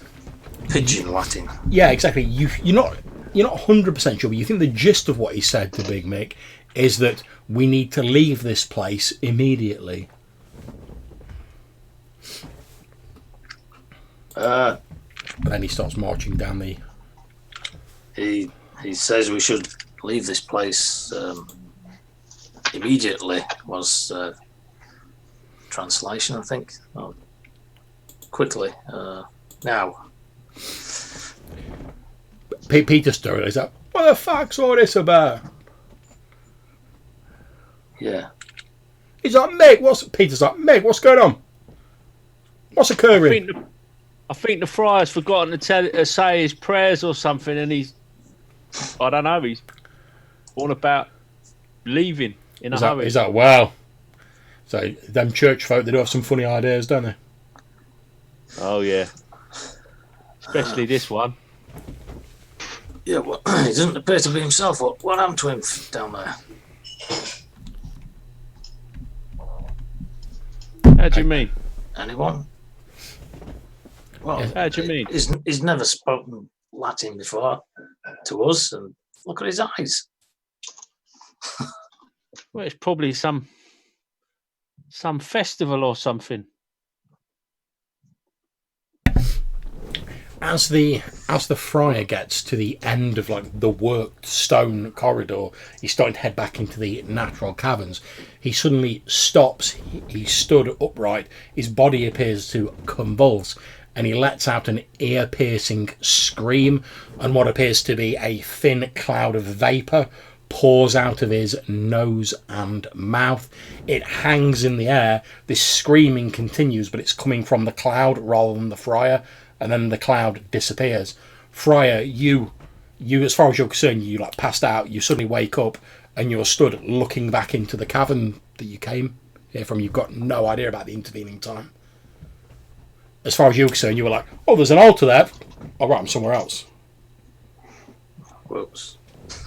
and you can hear the lieutenant behind you going, he's never spoken Latin to us before. Look at his eyes. What's going on, guys? All done, are we? All done? All sorted? Said your prayers? Don't know. I was just exploring, and then I ended up here. What are you on about? You just come walking through here, numpty. Chatting away with all your prayers and whatnot, and religious mumbo jumbo. Okay. He was just here 2 minutes ago. Don't you remember what you're doing? No, I was just exploring down the altar, and then I just collapsed. You didn't bang your head? Don't think so. Don't have any cuts. Can I still hear that whispering noise? Now you think about it, Big Mick, whilst the friar was on his march to freedom, effectively, that had gone silent. However, a few moments after this whole thing with him, the smoke coming out of him and fading away, and he was going, oh, what's going on? How did I get here? So down to the south, you can just faintly hear this. Okay. I'll say that noise has started again. That was quiet a minute ago. Now it's started again. What Let noise? me go and look at it again. I'll come with you. Oh, that was clever. Okay, yeah, feel free to move yourselves as you see fit. Okay, so I won't step near it this time. But assuming someone said that I was speaking in Latin, You were. I'll speak in Latin to the cloud, and say, "Hey, what was all that about?" Okay, as you start speaking in Latin, you say, "Oh, what was all that about?" This sort of like hazy, indistinct cloud starts to appear in front of the altar. It slowly begins to resolve itself into a humanoid form. It looks to be a sort of gauzy, translucent outline of a man with a long beard wearing Goman-style priest robes. He has a hood pulled up and he's holding his hands up like this. Okay. And he's got an expression on his face as though he's in pain. And as he starts to appear, the temperature starts to drop in the room. Okay. So I'll ask him, is there anything I can do to release him from his pain? In sort of halting Latin, and I don't say halting because he doesn't understand Latin. I mean, it's almost as though it's a struggle for him to converse with you, as though every word he says causes him tremendous pain. And obviously I'll speak this in English, assuming that the friar's going to translate this for you guys. And he's like, "No, my spirit is bound here against my will. Bound to the place of my death." And as he's saying this, his voice keeps sort of fading out and coming back in as though he's talking to you across an impossibly long distance. Okay. And who bound you? He says, It was General Sorales. He wanted to find a way of escaping this place, and when I would not tell him, he tortured me until my body gave way, and then he tortured my spirit long after. Forgive me, And where? I had hoped that with you I might escape this place, but alas, I am still bound here. And is the general still here too? Yes, although I was able to give him some of the information he wanted, I did not know how he could break free of his imprisonment here. No matter how much he tortured me, I could not tell him that which I did not know.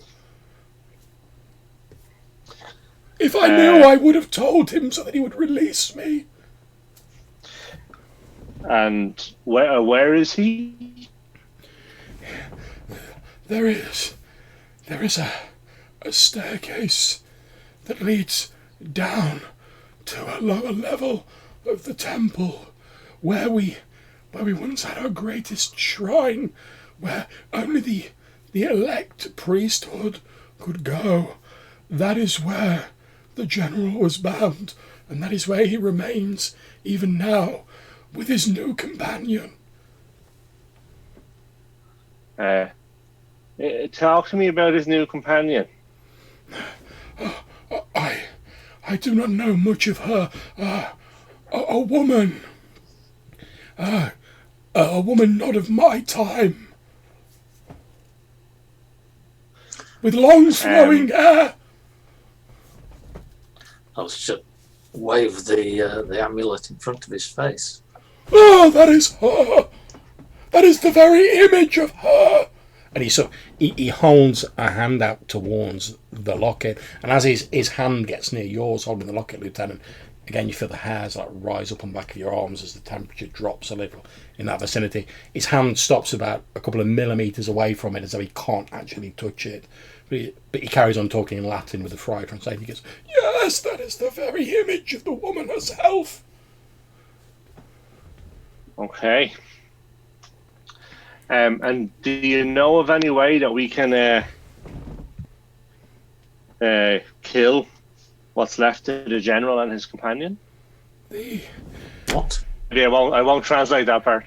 Oh, you speak Latin. Yeah, what was that? What was that last bit you said to him, Freya? Oh, nothing. Just a bit of Latin banter. So you say that, and he says, "The general is, although he is powerful, he can be slain, as any creature can be slain.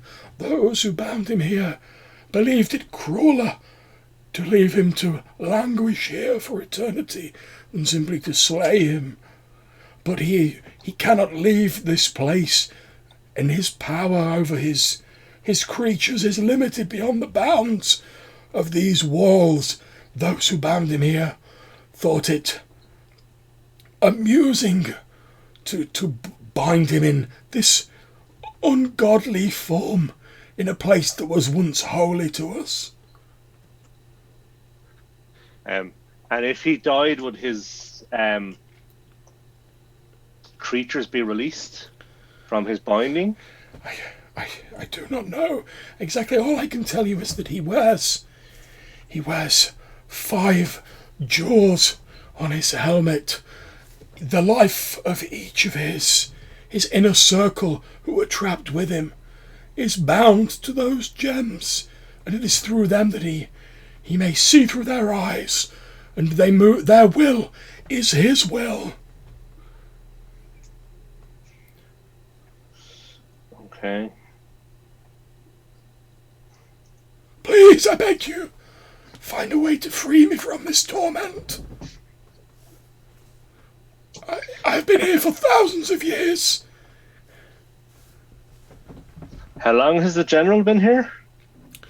As long as I myself, when the and he says a word in Latin that doesn't have an exact translation, but effectively it's like an insult word for pagan. He says, when the insert insult word warrior queen and her people overthrew the garrison, and he says another Latin word which you think might be the old Goman name for London, as was. Because of they believed we had tried to tame the land, and we had tried to destroy their gods. They wanted to bind us here so that we could see how badly we had failed and see their descendants prosper. And that would be the ultimate torment for us. I myself was bound in physical form, but my physical form was torn asunder by the general in his anger as he tried to find a way. He believed I knew the way that we could escape from here. And had I known, I would have told him. What's everyone else doing while this is going on? I'm guarding the exit.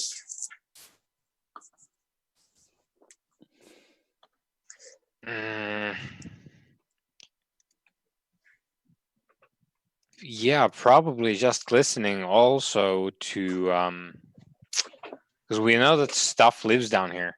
Listening to ye old history lesson over here, and then also for any footsteps that might be coming our way from the darkness. Okay, you don't hear any footsteps.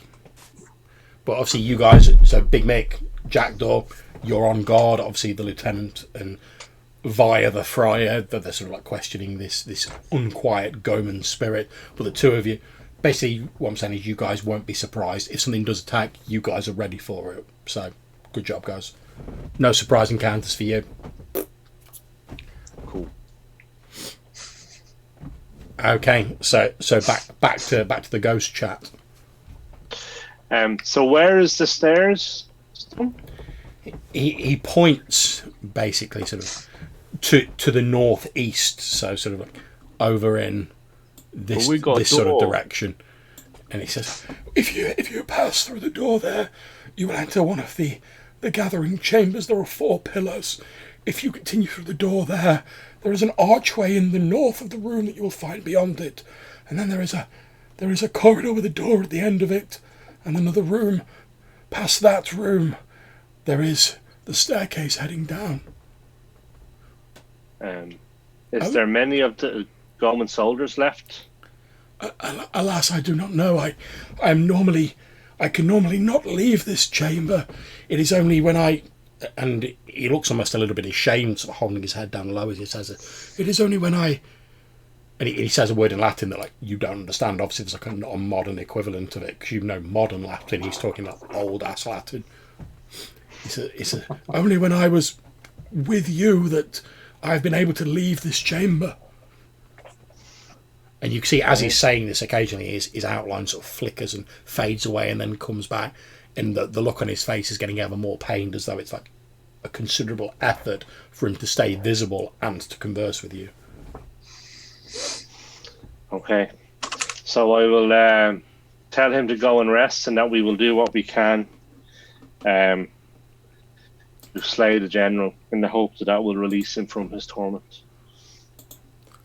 Thank you. All I ask is the opportunity to go to the rest that has been so long denied me. And as he says that, again, he thanks you, and with his last words of thanks, he fades away. Okay. Probably pretty much John's last words as well, after all that. Old arse Latin takes a toll on one. That's it, man. They don't make Latin like they did in the good old days. Okay. So there may be help for you yet, Lieutenant. Right, let us go. And the stairs. We've got a door up here. He wasn't referring to the door in this room. Is there another one where you are? There's another one here as well, I think. But there's another room over here. Let's just go into the same room, is it? Okay. That's our door, isn't it? Over here. Okay. So that one to your left is maybe the stairwell. Okay, so I'm kind of lost now. So.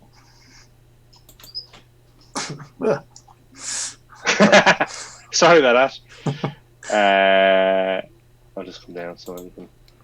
Okay, so there's this door and there's this passage. Okay. What's the state of this door, John? That door appears to be open. It looks, from the disturbances of the dust, that it was opened fairly recently. Given that you encountered the skeleton in here, Friar, it's not like a large leap to assume that perhaps the skeleton was in the room beyond. So like the commotion going on roused it. It opened the door and came through, and it was going to sort of come and attack you guys, but obviously you interrupted it, and Mick and Jackdaw dealt with it. Okay, so if I come into here, yeah, this looks very much. This is the room he described with the 4 pillars, is it? It is a room with 4 pillars. However, obviously, also over in this direction, there was another room with 4 pillars in it. Okay. Okay. The layout appears to be sort of quite geometric here, and you would probably know, I'm quite happy for any of you to know this, that the Roman architecture was they were quite big on symmetry. So it's not surprising that they've got quite a few rooms with like 4 big pillars holding up the ceiling. It's very classical. Yeah, it's pretty much the classical standard for Roman architecture. Okay. So there's no other way out of this room, so... In the Londinium style, no less. Indeed. I imagine. Okay. So that makes me think it's this one. Should we try that one? The classic 4-pillar configuration. Very nice.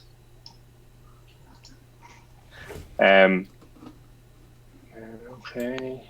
Where's he going? Sorry, do you guys need a... Yeah, sorry. Yeah. Alan like moves down into the room. He's like, do you need a bit of light, boys? And like, moves in with his lantern.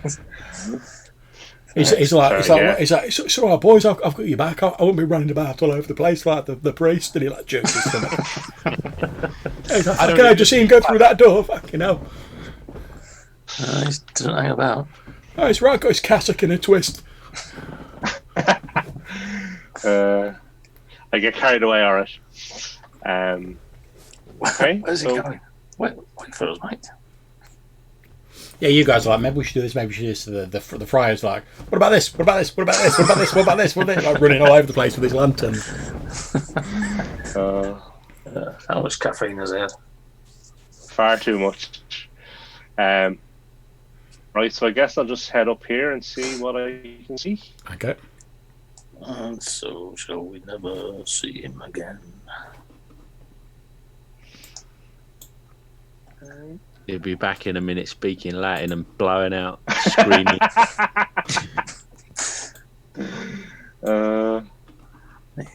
He's gone. Okay, yes, he disappears off down a corridor and the light flickers and fades away. He's either brave or stupid. What do you think, lads? Okay. He's got Gale with him, so he'll be all right. I mean, why choose? Literally, as you're saying that, Lieutenant, he comes running back round the corner with a lantern. I found a door. Well done. Well done. It's not when you take one of them little dogs out for a walk and they just run round and round and round. 10 miles for every one. Wussies.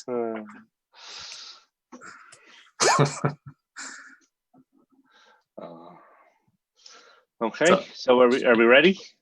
Do you ladies need some time to get dressed? No, blood. Onwards, I say. I was stabbed through the shoulder. I don't feel too well, but I'll be all right. Are you in need of healing? Yes, please. Okay.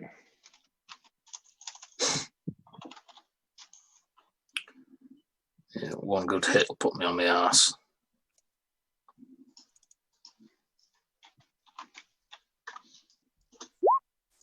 There you go. Have 7 points back. Oh, thank you very much. Oh, yeah. One good hit will always put me on my arse.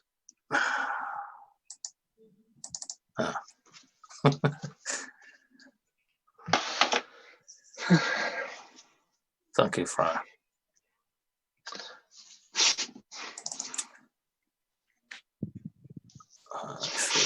I feel a lot better. Yes, I'll lead on then.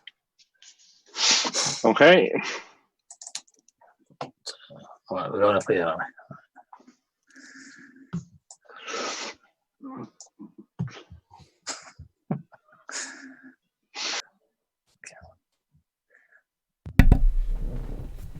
Okay, you all start making your way down this stone corridor that appears to be like snaking into the distance. Are you following up with them, Big Mick, or? Snake. Okay.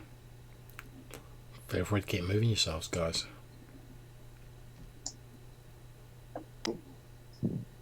Okay, stop there, Fro.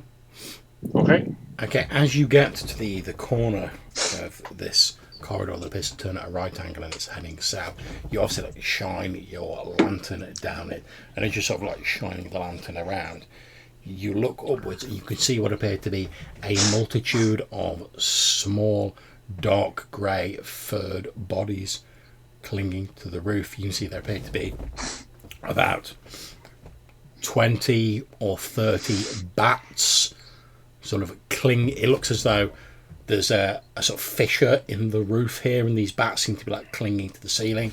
Their wings curled around the sides, they're like hanging down from the ceiling. They're not giant vampire bats or anything, they're just like normal bats. Okay. Are they disturbed by the light? Yeah, a couple of them sort of like move their wings a bit, but they don't appear to be terribly disturbed by it, to be honest. Okay. Okay.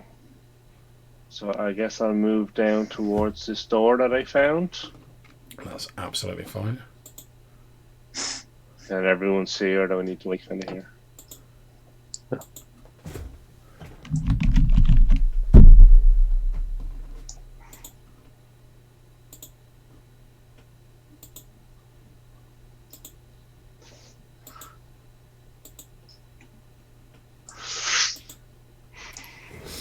Okay, you get to another one of these wooden doors. Does it look the same as the previous ones? Yeah, pretty similar. They all appear to be of the same make, probably created by the same carpenter, if you had to guess. Okay. Does it look like this opened recently? It doesn't look as though it's been opened recently. However, the door here does appear to have suffered a little bit more from the damp. You can see several bits where bits of the wood have sort of cracked and fallen off due to the damp here. The door doesn't look very strong at all. You're pretty sure one sturdy kick would stave it in. Well, in that case, I will give it one sturdy kick. Okay, no problems. There's a sort of soft, almost like thumping sound as you kick this door, and it pretty much caves in, the wood collapsing.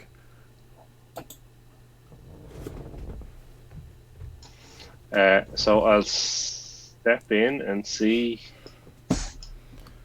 Was it the door that made the thumping sound, John? Yeah, it was, Yeah. Basically, the door was so damp that it was almost just soft, and it just Yeah. I know what you mean. As you're stepping into the room, you can see sort of here what appears to be a large statue of a person wearing Goman armour, holding up a spear, sort of looking up with a serene look on their face, and kneeling in front of it is a skeleton, sort of kneeling down, sword, one of those sort of short flats of Goman swords on the ground, its head lowered. It's wearing similar lamellar armour to the ones you've seen before.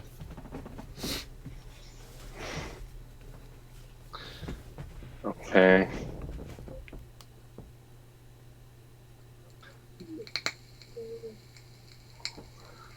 And describe the statue. It's also a Goman statue, is it? It appears to be a sort of idealised version of a Goman warrior. So effectively someone's tried to carve a perfect specimen of a fighting man. Ridiculous sort of levels of musculature, almost in the manner of Renaissance sort of over-exaggerated sculpture, bulging sort of bodybuilder style muscles, wearing gleaming armour, sort of helmet under one arm, other arm held up like that, holding a large spear, so long flowing locks cascading down over its shoulders, serene beautiful face of looking up, almost as though it's saluting the heavens. And is the skeleton seem to be still, or has it noticed us? Or the skeleton is still, like I say, it's kneeling, its sword's like that, and its head's lowered. Okay. So I kind of feel like we should put it out of its misery. The skeleton's not got a flashy helmet with gems on or anything. It doesn't appear to have. I wasn't there. I don't know anything about that, do I? I'm quite happy to well, assume I would have told everyone, yeah. Yeah, I'm quite happy to assume that you guys have caught each other up as you're moving through the corridors and stuff. Okay. But I wasn't running from spot to spot. Yeah.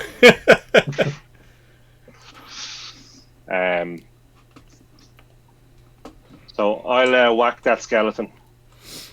Okay. As you're lifting your sword up to whack the skeleton, the skeleton turns and it stands up. It doesn't raise its sword to attack or anything. It just turns and stands up, so its face pointing towards you. Did you still whack it? Yes. Okay. I presume that was your attack roll there. It was, but I can roll it again if you want. No, that's fine, but I'm quite happy to take that. Okay, you have hit it. As you strike your blow, to describe how you've definitely destroyed it. So describe how you describe your blow. So, not to be outdone by the lieutenant, this one is more of a kind of chop across to cut his head off. So his head flies across the room and smashes into the wall. Okay, so as the skeleton stands up, the friar swings back his sword, flames burst out of the sword of Gale again, and as he sort of swings his sword, a voice issues forth from the mouth of the skeleton, and it says, Who dares interrupt the rest of... Then the flaming sword of Gale continues its arc, lops its head neatly off. The head hits the wall, falls to the floor. However, the voice actually continues. I was going to say, from the head. Who dares disturb the rest of Quintus Petilius Cerealis? Quintus It Petilius. is I, Father Friar Dunstan. What was that name again? Quintus? Quintus Petilius Cerealis. Yeah, that's correct.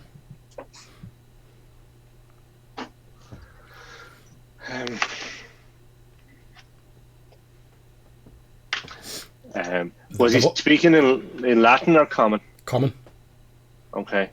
The voice continues and says, "We have no needs of your false faiths here. Begone, and trouble us no more." I seek General Salas. Does he trouble you? It is he to whom you speak. Ah.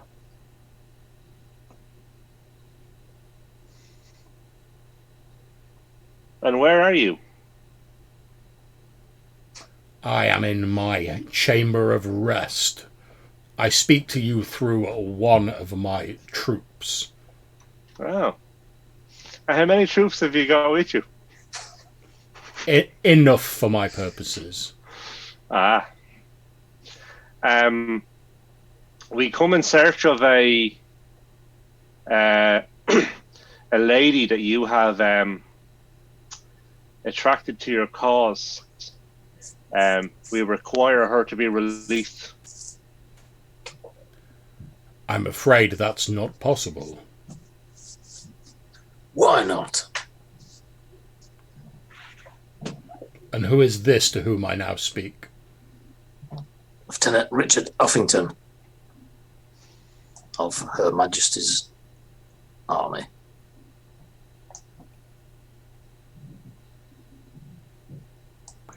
It is difficult to explain, but it is not possible for me to release the woman that I have saved.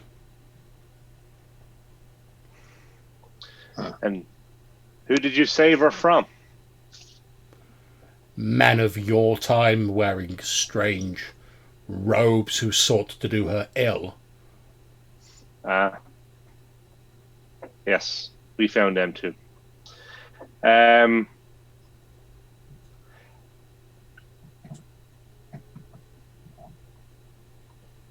As a man of some experience in this area, would you try and explain to me how she cannot be saved?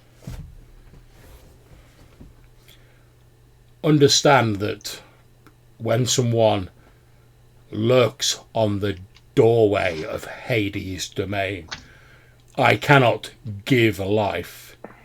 Such is beyond my power. The woman was grievously injured by those who sought to do her harm. It was fortunate indeed that one of my generals came across them and was able to dispatch them.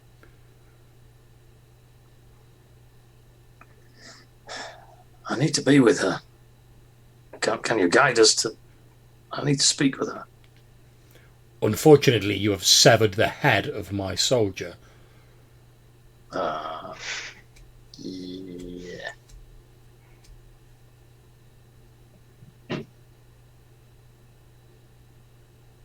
Alright. If we find another one, could you guide us here for using that one? If you will wait there, I will send one to you. What do you think, guys? Yeah, that's why you see what comes. I thank you, General. I think this is a mighty strange business. That's what It may take some while for one of my troops to reach you. There are none in your immediate area. if you'll wait a few moments though.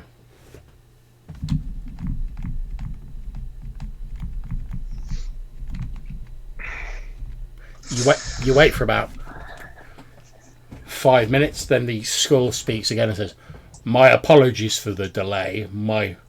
The soldier that I sent to fetch you is being attacked by 2 people from your time.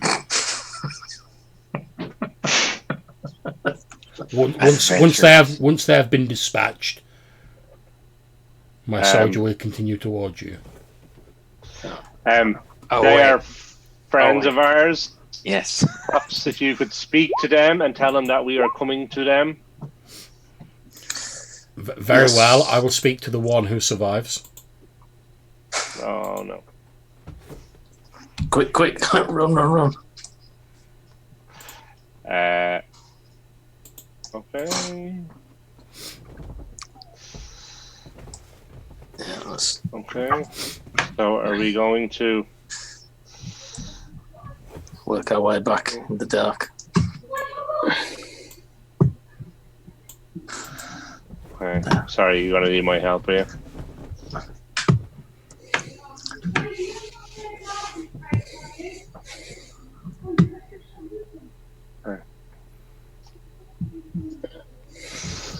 Oh.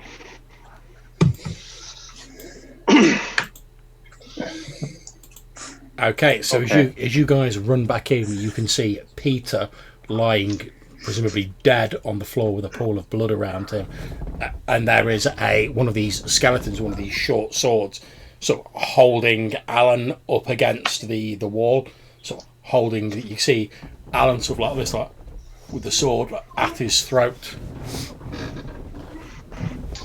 Okay.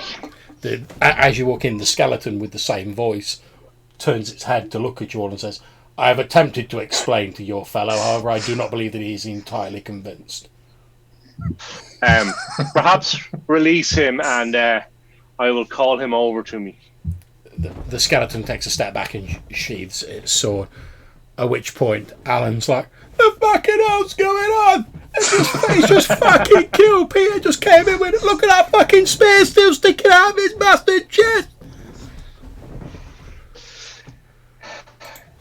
It is a long story. One bloody we're story. going to meet the general, and I will indicate to the skeleton and ask it to lead the way. The skeleton says, "I will of course lead you as promised, however this troop must remain to guard the door." And as it says that, the body of Peter lurches to its feet. Okay. Oh, he's not dead. As you say that, Peter turns towards you like, "Is that?" And in the same sort of voice that's coming from the skeleton says, "I'm afraid I assure you that this person is quite dead." Oh, now you can't mention it is looking a bit rough. Okay. So we're going north? No, that's simply the troop guarding the way in. If you'll follow my new recruit. Okay.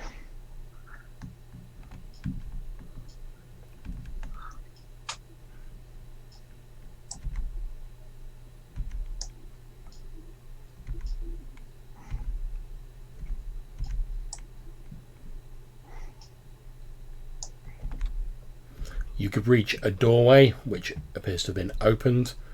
You head into a room with another one of these statues in it. There's another skeleton in there.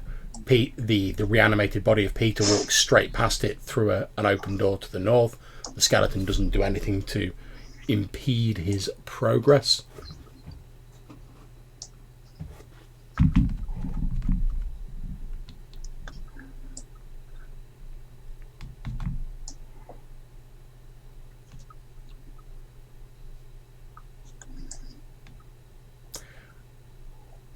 Jackdaw still stood there with Alan, who looks like he's like in shock. He's like, where the fuck's everyone going? The fuck's going on? Oh shit, it's dark. You can just like hear him. Luckily, he's got his own lantern. It's like you guys are running after the reanimated body of Pete. You can see his voice like fading away. I don't know what fucking tell me what's going on. Try and keep up. I keep up. I'm just nearly been fucking stabbed. And he does follow after you. I was gonna say, like, by the time we get back, he's gonna be like a pair of trousers for an ogre. Like, It's going to be an ogre's diamond purse. oh yeah. Okay, so you follow the reanimated body of Peter, and you reach the top of a set of stone stairs. Okay, now what we're going to do is we're going to have a short bathroom break here. That'll give me time to like move you all onto the map. So if people need to like refresh their drinks, nip to the loo, etc., please feel free to do so. We'll pick up again when everyone gets back, and I've set you up on the new map.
Okay, we'll just wait for Johannes to get back and then we'll crack on. How are people finding the session so far? I'm enjoying it anyway. I do love a good dungeon crawl. That's it. I do love the dynamic lighting as well. I've never done that before. Yep, good stuff.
You Okay.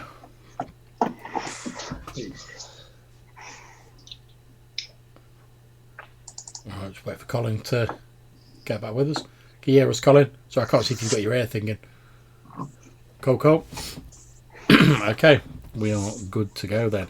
So, you guys should hopefully be able to see yourselves now. You've headed down this stone staircase following the reanimated corpse of your previous hireling, Peter.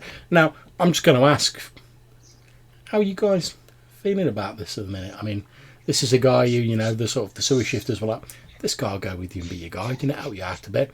And now he's some like shambling, shuffle-stepped, glassy-eyed corpse, like moving, as the Fry said when he described one of the skeletons, isn't he? Like a marionette with someone crudely working its strings as it sort of shambles down this staircase, drags itself down the corridor with you guys following along behind it. How are you all feeling about that? I mean, I know he wasn't like your bosom buddy or anything, but still.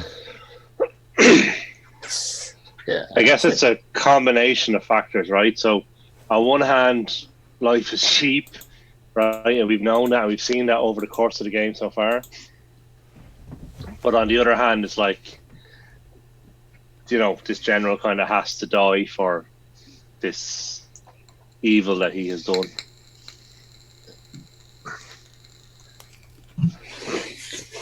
I think Big Mix just a bit.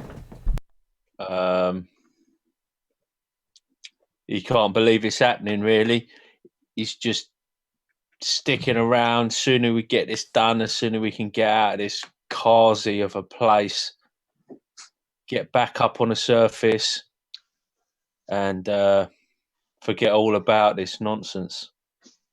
He's resigned to it now.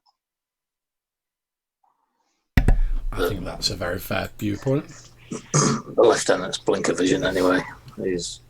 Yeah, I think we know the lieutenant's just like focused on that. Right, I've got to get Juliet back. Everything else, worry about it later.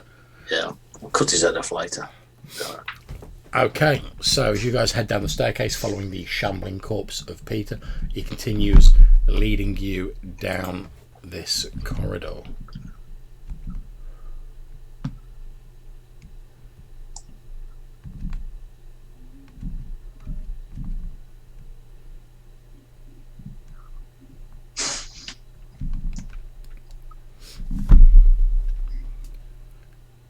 Okay, he reaches a door and after fumbling around with it for a little bit, opens the door and walks through it into a large chamber beyond.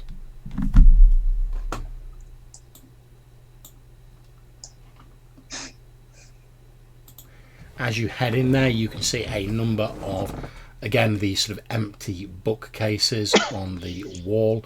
There are tables in there with skeletons sat at the tables. They don't appear to bother you unduly, as the corpse of Peter makes its way across the room towards the western wall.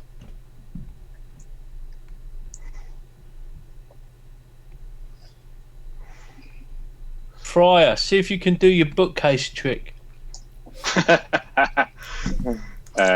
So I will walk over here and try and put my hand through the bookcase. Okay, are you wearing the coat? I am. In which case your hand passes through the bookcase as though it was not there. Can I walk through the bookcase, or does my hand touch the wall on the far side? Your hand touches the wall behind it. Okay. Interesting. That's weird. Yeah. Where did we find this coat? Was it in the library? It was, yeah. It was in a sarcophagus in the library. Was it for a librarian? Was it a founding librarian or something like that? I think it was a king or a former king or it was some relation to Jack Doss.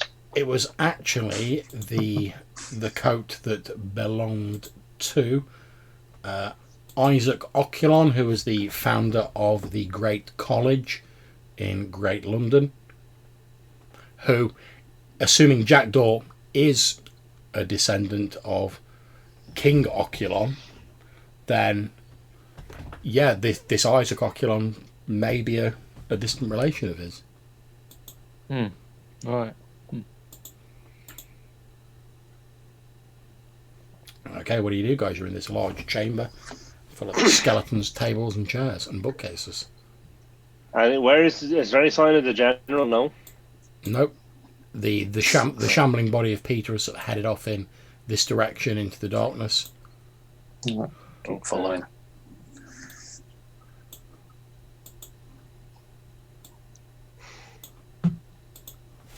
Okay, you can see the corpse of Peter stood against the wall. With a sort of clumsy wave of his hand, he gestures at a bookcase on the wall here, and again in the same voice says, "There is a secret panel behind this bookcase. However, this recruit lacks the manual dexterity to locate it." Okay. And again, it sort of flails its arm in the direction of the bookcase. Okay, so I will examine the bookcase and see if I can find the mechanism. Okay, you start trying to examine the bookcase, but your hand passes through it. Okay. Someone else? So Yeah, I'll do it. Oh, come on then. Well, you can do it if you like. Yeah. Did you want to do it, Lieutenant? James's Well, you higher ranking. feel around at that end and I'll feel around at this end. Okay. Okay. It's not every day you get an offer like that. Indeed it isn't. So FNAF. So you start on the right-hand side, Lieutenant Uffington, and you start on the left-hand side, Big Mick. As you're sort of like feeling along underneath the shelves, Big Mick, you suddenly feel what appears to be like a catch, or something like a hidden catch. You start running your finger over it. It's like, a metal hook. Like you can fit your like finger into it. You must like pull it to like activate this like hidden door. Yeah, and I'm gonna mumble us. I'm gonna make up an incantation as if that I've cast some magic. Go for it. What do you say? I say Mumbulus Jumbulus Openicus. Okay. And as Mick says that, and simply just like waves his hand under one of the shelves, there's a and the bookcase slides to one side. It squeaks quite a lot as it does so. Obviously, this mechanism's not used a great deal, but it slides to one side. You can see beyond into a large stone chamber held up by pillars. There appears to be on the very edge of your torch that is what looks like a grimy, dust-coated pool in the chamber.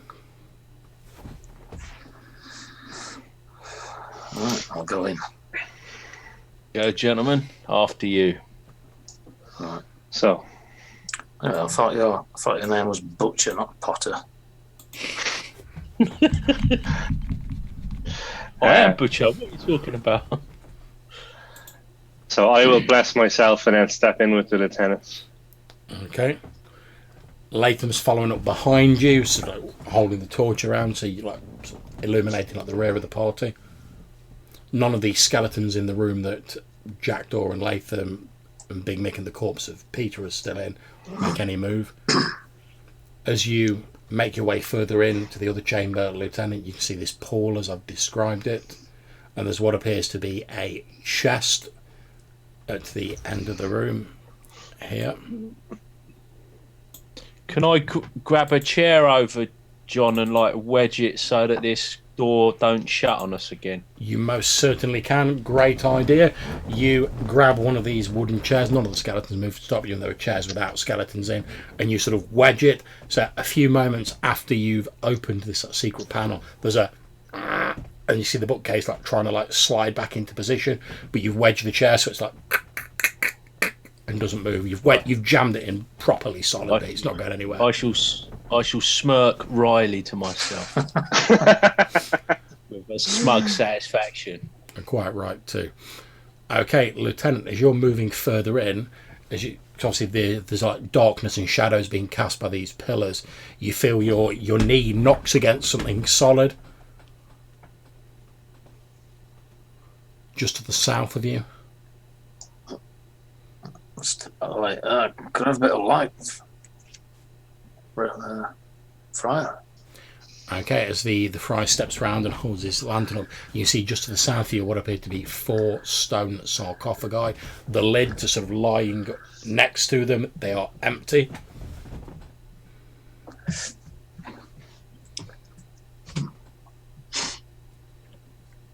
General! Juliet! I'll call out. Juliet! I get that wandering monster table out. No, okay, as you say that, you hear a very soft, very feminine, and to you, very familiar voice, Lieutenant, say, Richard? Sorry, that's the nearest I can do to a soft feminine voice, guys. Just imagine. Just imagine. Yeah, I've got a good imagination. The voice appears to be coming sort of from this direction. Juliet, I'll say, and start running Richard? over there. Okay. Running that way. Oh dear, it's going away. Oh, what's it Okay. doing? So as you two are like heading towards the sound of this feminine voice, Big Mick, Jackdaw, what are you doing? Jackdaw, do you think the skeletons in this room are gonna turn on us?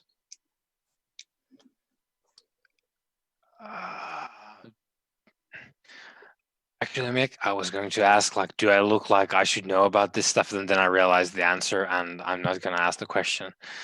So I'm just going to step in. I'm just going to ignore the question. I'm going to step in here. So that's what we're going to do.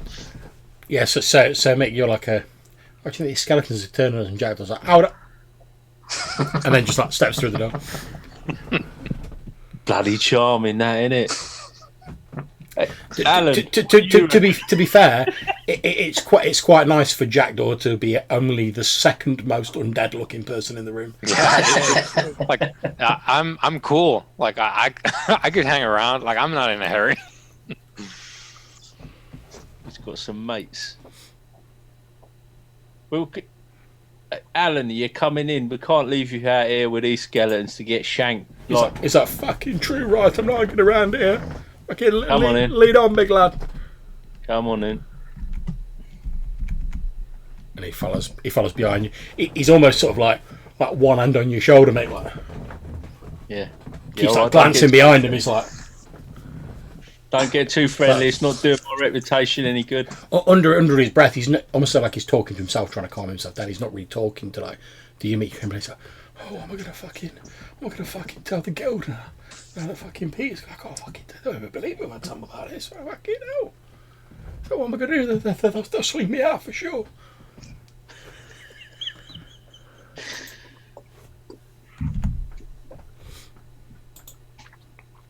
Okay, back to the lieutenant and the friar. Poor old Al.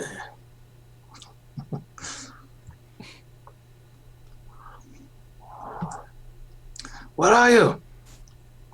What's going on with this pool here? Look? I'm in here, Richard. And the voice appears to be coming from somewhere sort of here-ish. Can we all hear that voice, John? Yeah. Or- Yeah. Yeah. Okay. I think there's a room here. Oh yeah, there's a room. Okay, as you step into a chamber with the friar next to you, his torch illuminating it, you can see another one of these giant statues in there, and a number of columns. Standing next to one of the columns is what appears to be a skeletal figure. However, in this case, it's wearing like metal lamellar armor, and obviously, as a practiced military man, Lieutenant, despite the fact that the previous skeletons had a bit of military like nous about them, they were still like animated undead, just sort of like doing like roped movements. Whereas the way this skeleton's standing, it's standing in like a practiced sort of combat sort of readiness stance, and you can see almost see like a glimpse. You got not like really a glimmer of intelligence in its eyes. It's got eye sockets, but the way it's sort of like looking at you, you can almost like feel as though there's like a guiding intelligence behind it. It's not just standing in the sort of clumsy manner of the skeletons you saw before. Okay.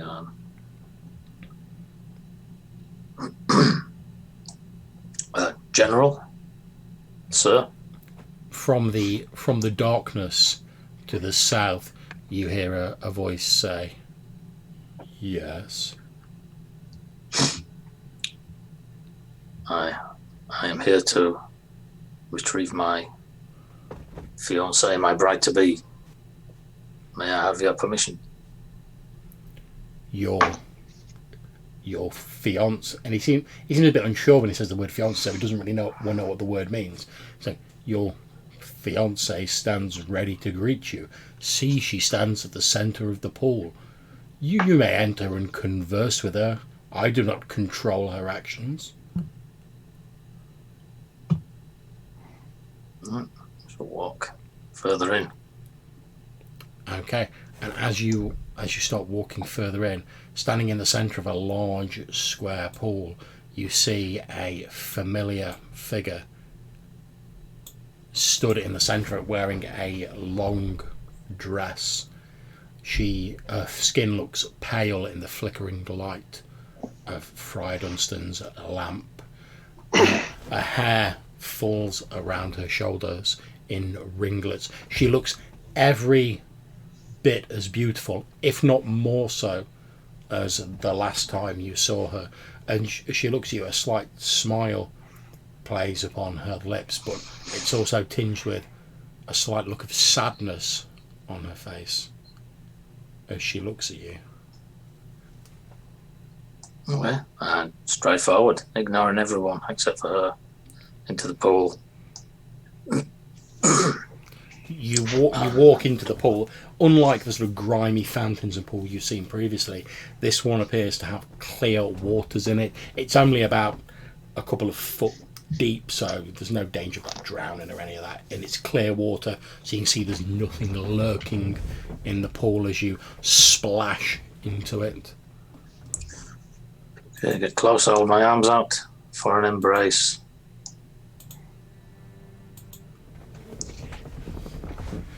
You step forward, you hold your arms out, and Juliet steps forward, folding you in an embrace as she lowers her head to your neck, almost like nuzzling against your neck. Her skin feels cold against your own.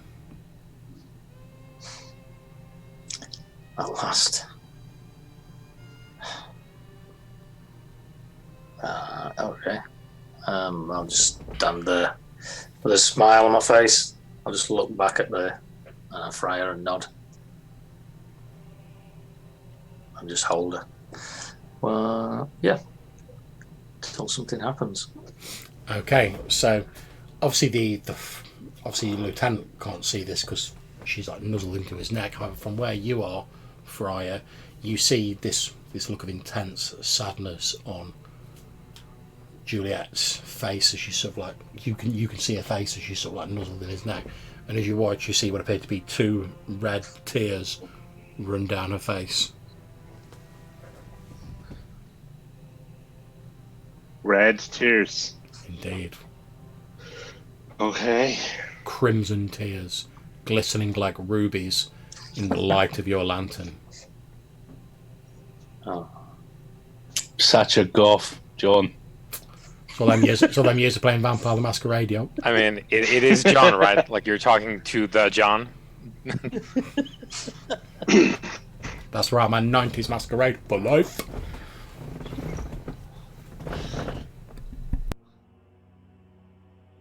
Every moment of his life has been to get to this point.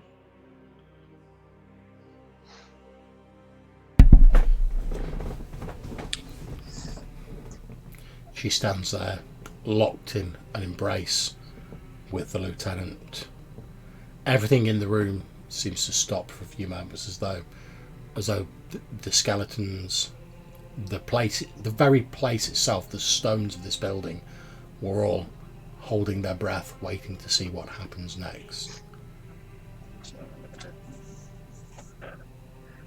okay. If nothing's happening around me, I shall gently hold her apart. Yeah, From me. she steps back, and now she steps back. You can see the 2 like red tear tracks down her cheeks. Tell me what happened. I will. So much has happened, Richard. I barely know where to begin. As you know, I was to meet you so that we could be wed, and she gestures with a long, elegant hand towards the friar. However, on the night that I was to meet you, I was taken by men. They blinded. I believe they must have drugged me. They took me to a place I don't even know where it was. Some place underground. There were other people there. They were keeping. They were doing something to them. They were carving these strange patterns into their very flesh. Some of the people there seemed to be willing. Others, like myself, were held prisoner in small cells, like a prison. And some of the people that they took away, that they carved these patterns on, they did terrible things to them. There was one young man. He reminded me, and she sort of smiles again a bit sadly as she remembers it. He almost reminded me a little of you with his attitude and the way he looked. But when they brought him back from whatever ceremony or whatever ritual they had performed, I did not see it. I simply heard the noise. When they brought him back, he was horribly twisted and changed. His body, I don't know how to describe it.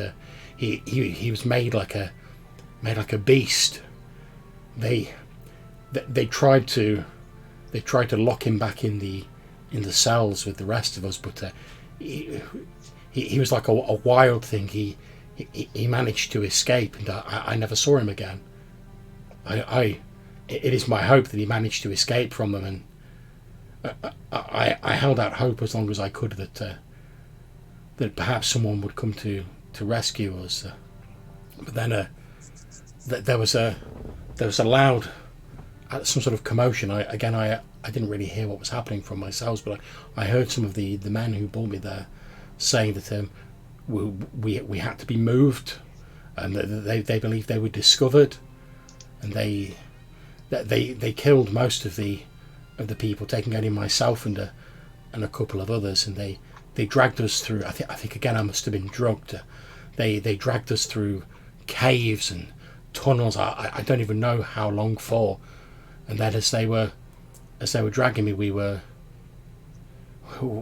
set upon by and she for a moment she turns around and sort of looks into the darkness to the south of the chamber. We were set upon by the troops of General Cerealis. When his general realised that I was not one of these men, he saved me, in a manner of speaking.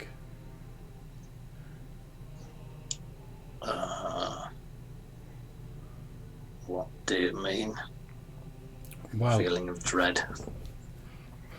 She leans forward and she sort of like pulls down the top of her sort of blouse, basically, and as she does, you can see like a deep wound, just like where someone's heart would be.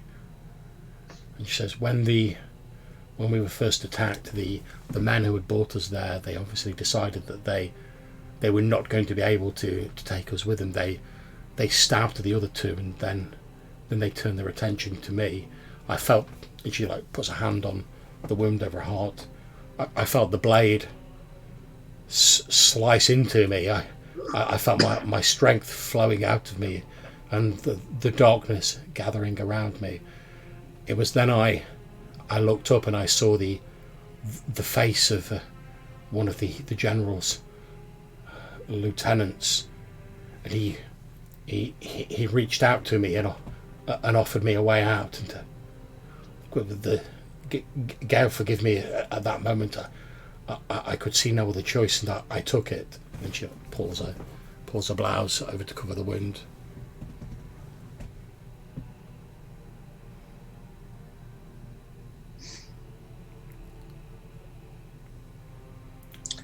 She looks a little sad and then says, if there had been any other way, Richard, but I hoped that with their help I might survive long enough. She like reaches up and with a cold hand just sort of gently like caresses the side of your face. I hope that with their help I might survive long enough to one day look upon the face of the man I loved.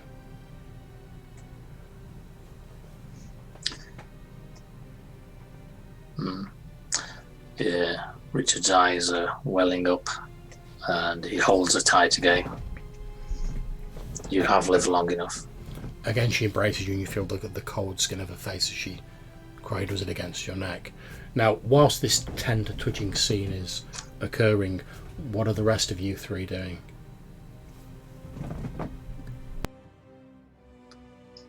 So I'm comfortable standing in the background. Not quite sure what to do or what to make of the situation. And ultimately trying to weigh up how best to, what to do, whether it's okay that this general is has done this to Juliet or not, whether this is a good place for a fight or not. Generally just thinking a lot while trying to not intrude on the lieutenant's moments.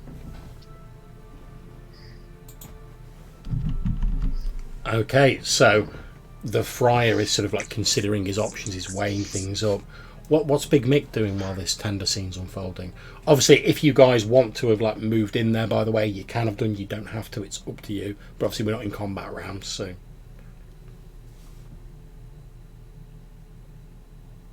I'm thinking that Big Mick, not being the brightest of chaps, he's probably like totally oblivious to it all, and he's just mooching around that pool and hanging out with a hireling guy. Alan. Going, here, Alan, there's a pool here, mate. And what about these caskets? What's this over here? Alan stood there and he's like, fucking hell, Mick, this ain't no time for a swim. I know you like getting in the water and everything, but fucking hell, time and a place, big fella. Well, look, what about this down here? Look, there's some caskets over here. Ain't that where you get all them grave goods and stuff? Okay, and that's a very good point, actually, Big Mick. Do we roll for grave goods? Indeed, I'm going to make a quick series of rolls just to like speed through it. So give me a second.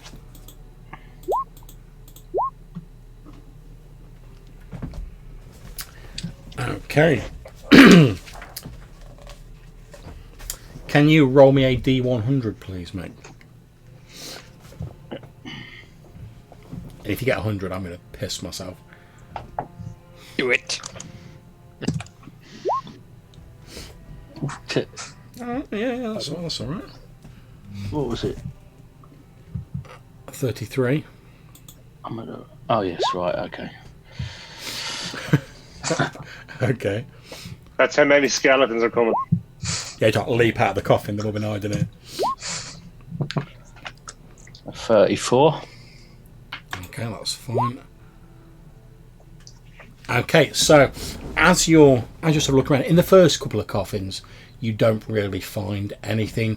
There's various bits of cloth, dust, cobwebs, etc. You know, you sort of swish around it a bit. Nothing jumps out and attacks you. It's all grand. However, as you're sort of looking through this one here, make that I've just moved your counter onto. As you're sort of looking through that, and you're sort of swishing the cobwebs around. Excuse me. You find underneath it what appears to be a short sword, like the sort of Roman, like pilum sort of style short swords in a leather scabbard. And despite the sort of a gladius. Yeah, that's the word I was sort of fumbling for. Yeah, a gladius. Yeah, pilum's the javelin. Yeah. I know as soon as I said it, I was like, it's not a pilum. Yeah. But you find this sword, and despite the age of everything else, and everything else is rotted away, this sword and the scabbard that it's in appear to be in like remarkably good condition. Ooh, that looks sweet. I'll be pulling it out and having a look at that one. Okay, that's absolutely fine. Can you roll me a D100, please?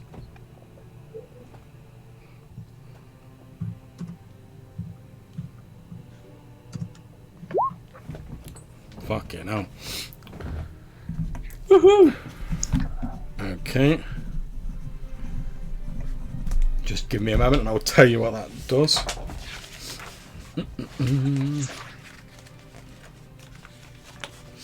Pulled out an ice cream cone. Yeah.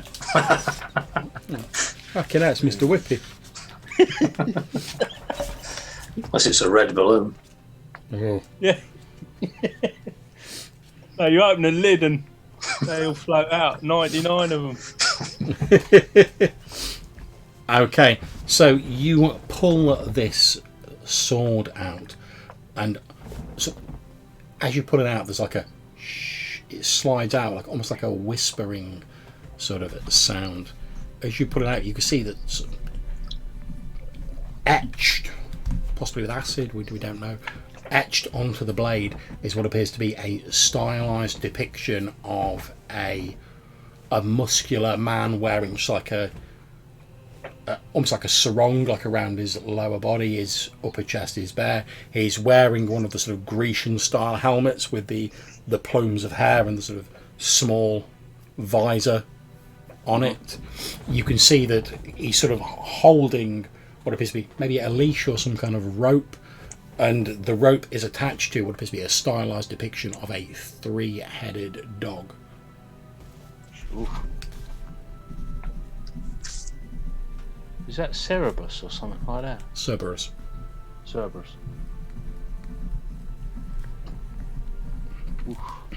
Does it feel pretty nice? Yeah, and in fact, as you know that whole test where you can sort of go like that and test like how balanced a sword is. This sword feels incredibly light, and as you're sort of swinging it around, it's not like your normal sword where like, after a while like the weight starts bearing down on you and it becomes more difficult and you're sort of chopping away with it. As you're sort of going like this with this sword, it's almost like you're not holding anything at all. It feels that light. I go to Alan, I'll hold it up, I go, "Oi, Alan, look at this, it's a bit better than them old long knives, mate, look at that." He looks at it and he's like, fucking hell, careful, mate, you know, I mean, eye out. And as he like holds the light up, the light appears to catch this immaculate etching along the blade, and it's probably just a trick. It's probably just a trick of the light and the shadow. But as the light plays across it, it looks as the shadows move across it as though the the sort of dogs' heads are like moving and sort of rippling, but could just be a trick of the light.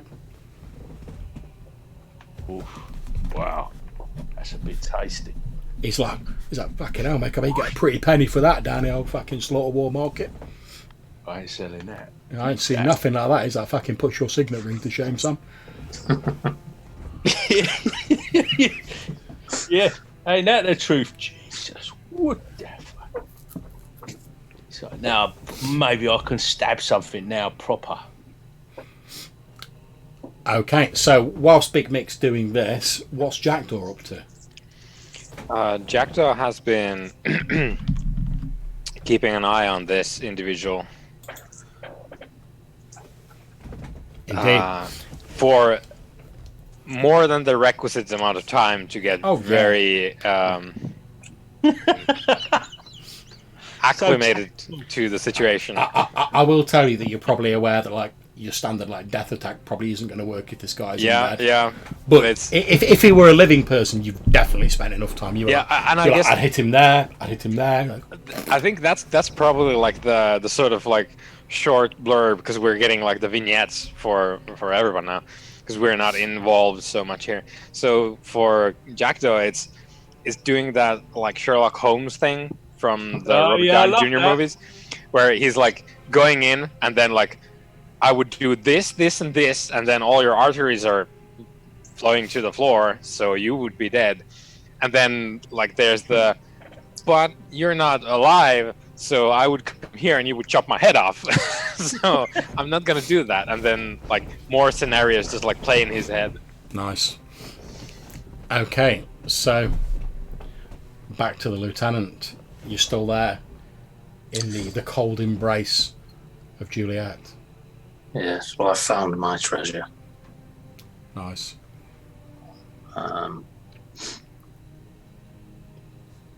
She slowly disengages from you and takes like half a step back. She almost seems to.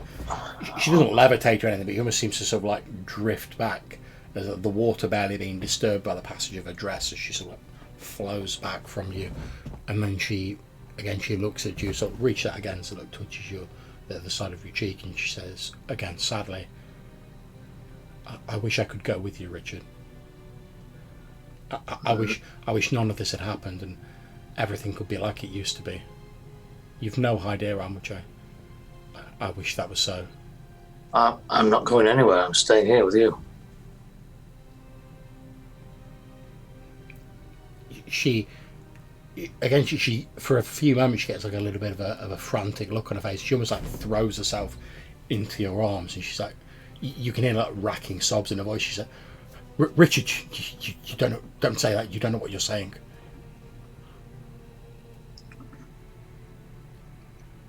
Well, tell me what I'm saying.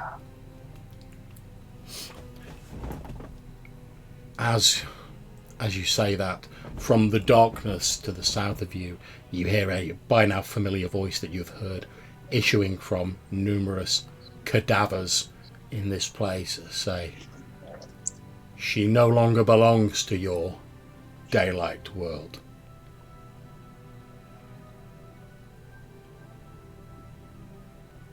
She now walks in the shadows, and all of your wishes, your pretty words, your longings could not do anything to change that. Be happy for what you once had.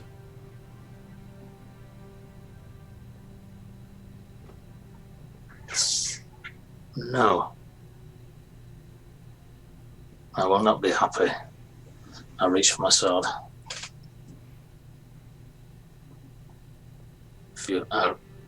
I demand to stay. If you wish to stay here, I will not stop you, says the voice from the darkness. But to know that you will find no love, no hope, and no life within these walls.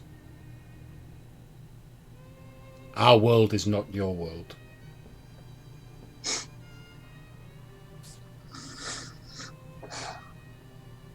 I give out a frustrated yell. Well, take a step forward, even though I can't see him because he's still outside the light. I'll step past Yeah, go for it. there. Face me. Very well, if that is what you wish. Step back into the pool, and I will face you. And like Juliet steps back to the far end of the pool. You hear the sound of rustling cloth and chinking metal. Then you hear slow, deliberate footsteps moving towards you. As they continue towards you, a feeling of absolute dread and terror roars over you. It's a feeling you've not felt since you were on the battlefield watching your friends fall around you, their blood staining the soil. Can you please make me a charisma roll, Lieutenant?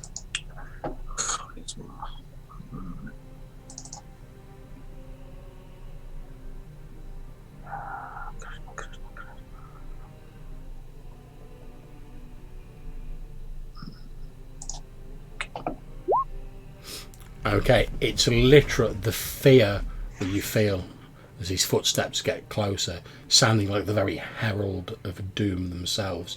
It's literally all you can do to prevent yourself from just turning and running to get out of this place. It's only the fact that Juliet stands behind you and puts a hand on your shoulder that stops you. Your hands are shaking that badly, you have to like grip the hilt of your sword, and you can hear like the sort of hilt of your sword like rattling as it's knocking against the scabbard because your hands are shaking. You know, like it's not like you to get this scared. And Friar, you can see like this sort of pale look of terror creeping over the lieutenant. It's a look that you've never seen on his normally disciplined features, and he's holding it together, but it looks like barely. The footsteps continue to come closer. Then you hear a splash as a shadowy figure steps into the edge of the pool. As it continues moving forward, the swishing of water, Friar, you start to feel this creeping feeling of dread creeping over you as well. Can you please make me a charisma roll?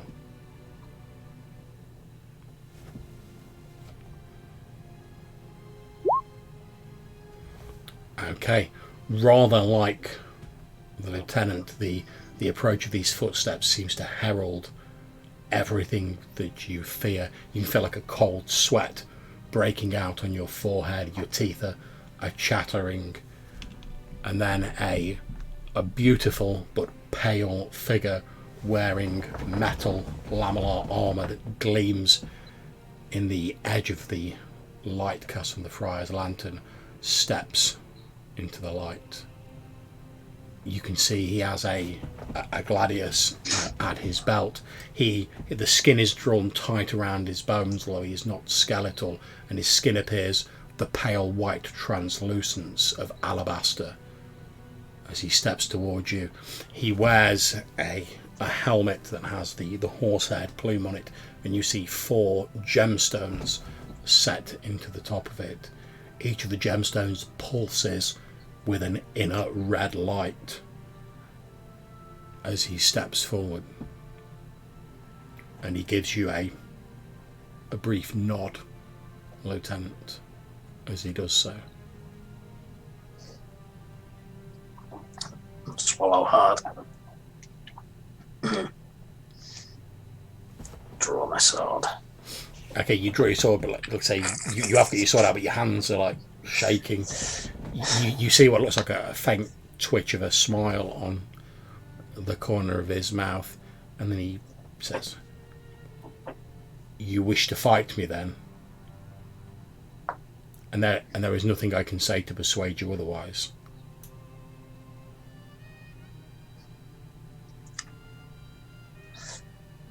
Take a quick look back at my bride-to-be and say, She's still got a hand on your shoulder, but she's sort of like fight looking away. me.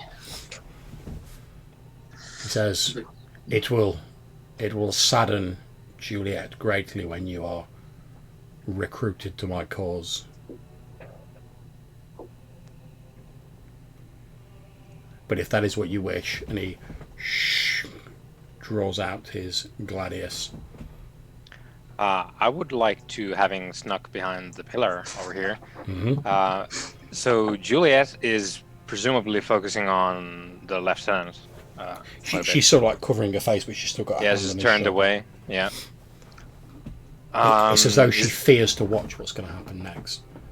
Is it possible at all to like get her attention at all, or is she actually like just covering her eyes? She's actually sort of like looking in your direction. She's sort of going like that. So yeah, you can get her attention. That's not a problem. Yeah. So I'll do my best. I have no idea if she's equipped to understand my meaning, but I'll sort of like point towards the lieutenant, and then to her, and then do like the motion like this. So you're trying to suggest that she should like drag the... Yeah, just like grab the lieutenant, knock him out, or like just get hands on him. Make me a charisma roll. Oh boy, that's that's. To be fair, it's not a very difficult role, because she's at the minute she's thinking, how can I avoid Richard getting killed horribly? Yep. So she's literally just trying to think of a way to do it. So when you're like, actually, So I wonder how much charisma. boom, 20. Okay, I have 4 charisma. 4. can you please make me a Constitution I was gonna say, how roll, much- Richard? Walking Dead man got. Come on. But this is I'm the death whisperer. Like we're kind of.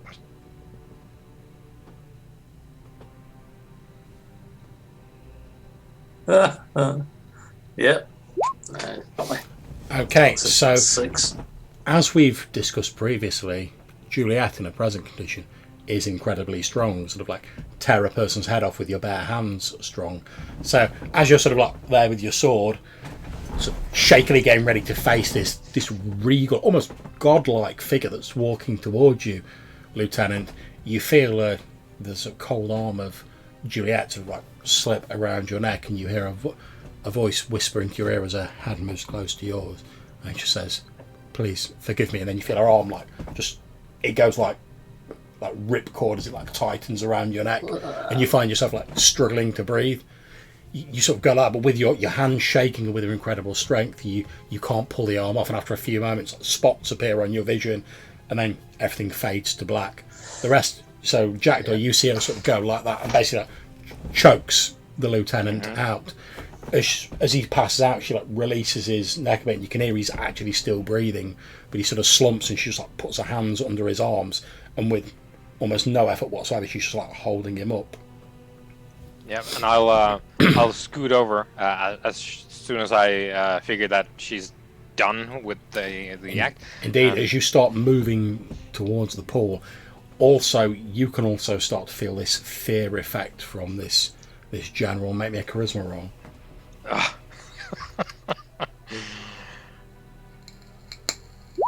Boom!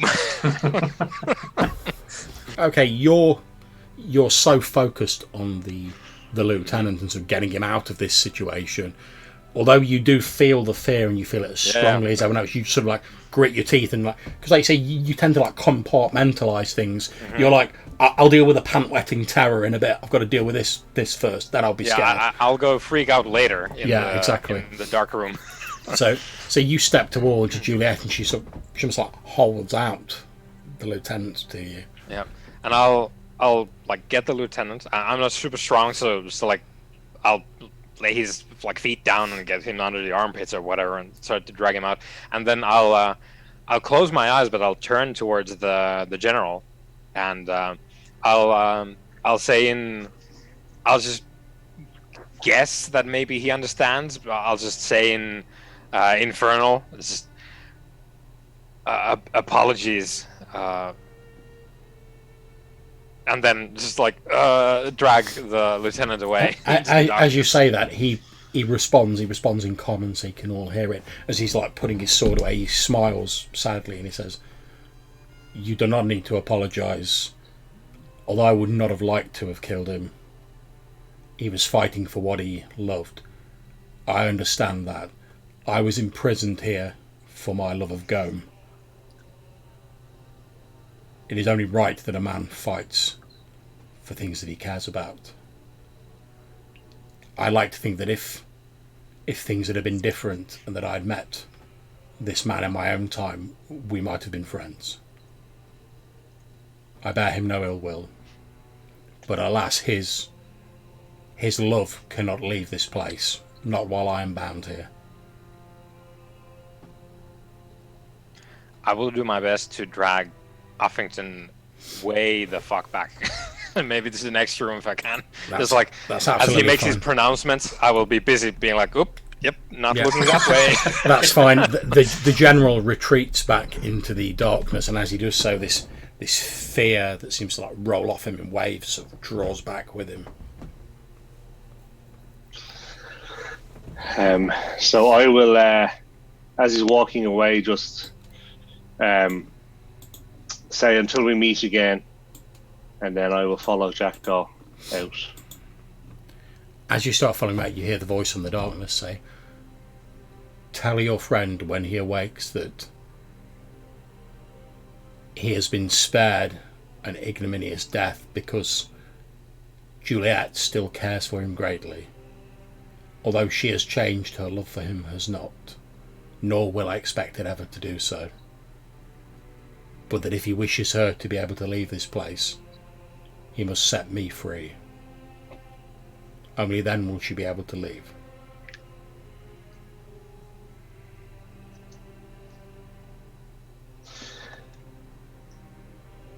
Okay. Will she be returned to her old self? That is beyond my power.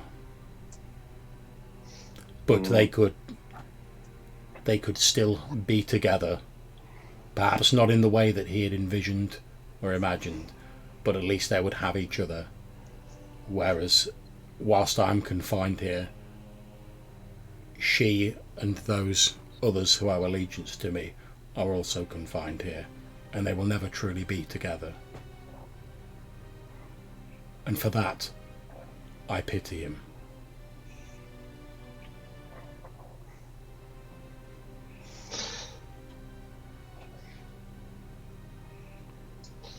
Okay, so I'll just, not really knowing what to say to that, just kind of walk away. Okay, so what's the plan, guys? I think it's time to get out of Dodge. Okay, so just to close off the session, we're going to not so much worry about the map anymore because I don't think it's needed for this, but we're going to close out with a scene where you guys have sort of gone back to like the original cavern just near the blockage that you cleared. You've sort of gone back there, you've lain the lieutenant down, you've just started to recover, Lieutenant, you're like slowly regaining consciousness and you're all gathered round. So we're going to close off with a final scene of you guys sort of like discussing what you want to do next and what's happened. So over to you guys. How are you feeling, Lieutenant? That was not a nice thing to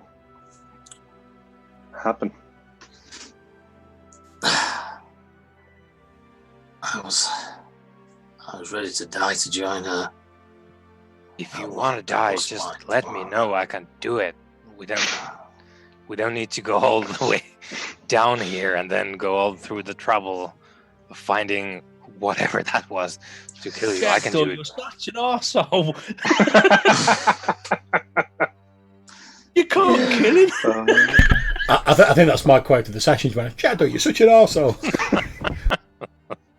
Yes, Shadow, you are not the one. No, I think it needs to be one of them down there, not you. Damn, we need to. There's still hope. As you're having this conversation, Fry, you can't help notice that Big Mick's wearing like a rather spiffy sword, like on his waist, that he didn't have when he went in there. I mean, it strikes you notice because obviously he's normally a man for like, I got a crowbar, I got a giant club, Happy days. Whereas now he's got this very fancy looking sort of Goman style sword on his belt. And you're like, Yeah, he keeps posing with it as well. He keeps like flicking back his coat, waiting for somebody to know. I imagine as well you do it with a hand with like your sovereign ring on, so you can get like both of them in the picture. You know what I mean? Oh. Where did you find the sword, Mick? Aha! I thought you'd never ask. Oh yes. Ha! Whew. Yeah. I found it in one of them old boxes out the back. Okay. These books. Are we grave robbing now? Is that what we're doing? Ooh, that's harsh. Grave robbing? Merely having a look about. Or you're borrowing it then? Not borrowing it. That's Are you going to return it? Nah. Why would I want to do that? Nice one, Friar. You're a funny man. You make me crack. You're gonna return that flame sword? Huh? Huh? You know what I'm saying? I do. Because you borrowed that from that big old library. Yes, I did. Yeah, we'll return it in the full time, because we're not here forever. Got to make the best of bad times. So now, I like to think we can put them to good use, eh? What do you think? Think so. I think there's an awful lot of people up there need to meet the pointy end of your sword. Oh yes, I've got a few scores to settle, but I can't say too much. I'd like to return to the library.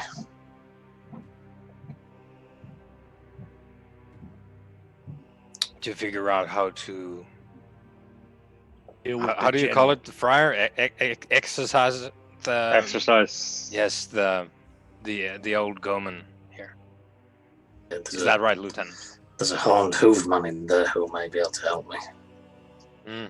Ah. And handily enough, you have a scroll that allows you to summon him. Mm-hmm. I forgot that. Okay. So should we do this heist first, or? Yes, something. Yeah, mundane is the word. Something to take my mind off this. Let my head clear. Yeah, let's get back up top. And let us not forget that your father is the reason that Juliet is in this situation. I know, he's going to suffer. He'll suffer. Okay. And I think with the lieutenant saying, he's going to suffer, that's where we're going to end the session for this evening, guys. Thank you very much for playing. I hope you all enjoyed the session. Yeah, very good. Yeah. Obviously, I'll work out the XP and post it next week. I've got a note of everything you did.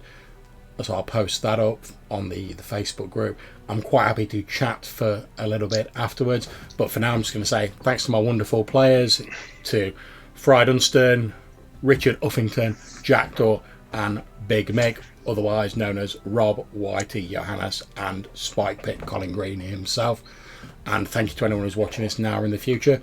Hopefully we'll see you for the next session, which looks like it may be a heist. So take care, and we'll catch you all soon.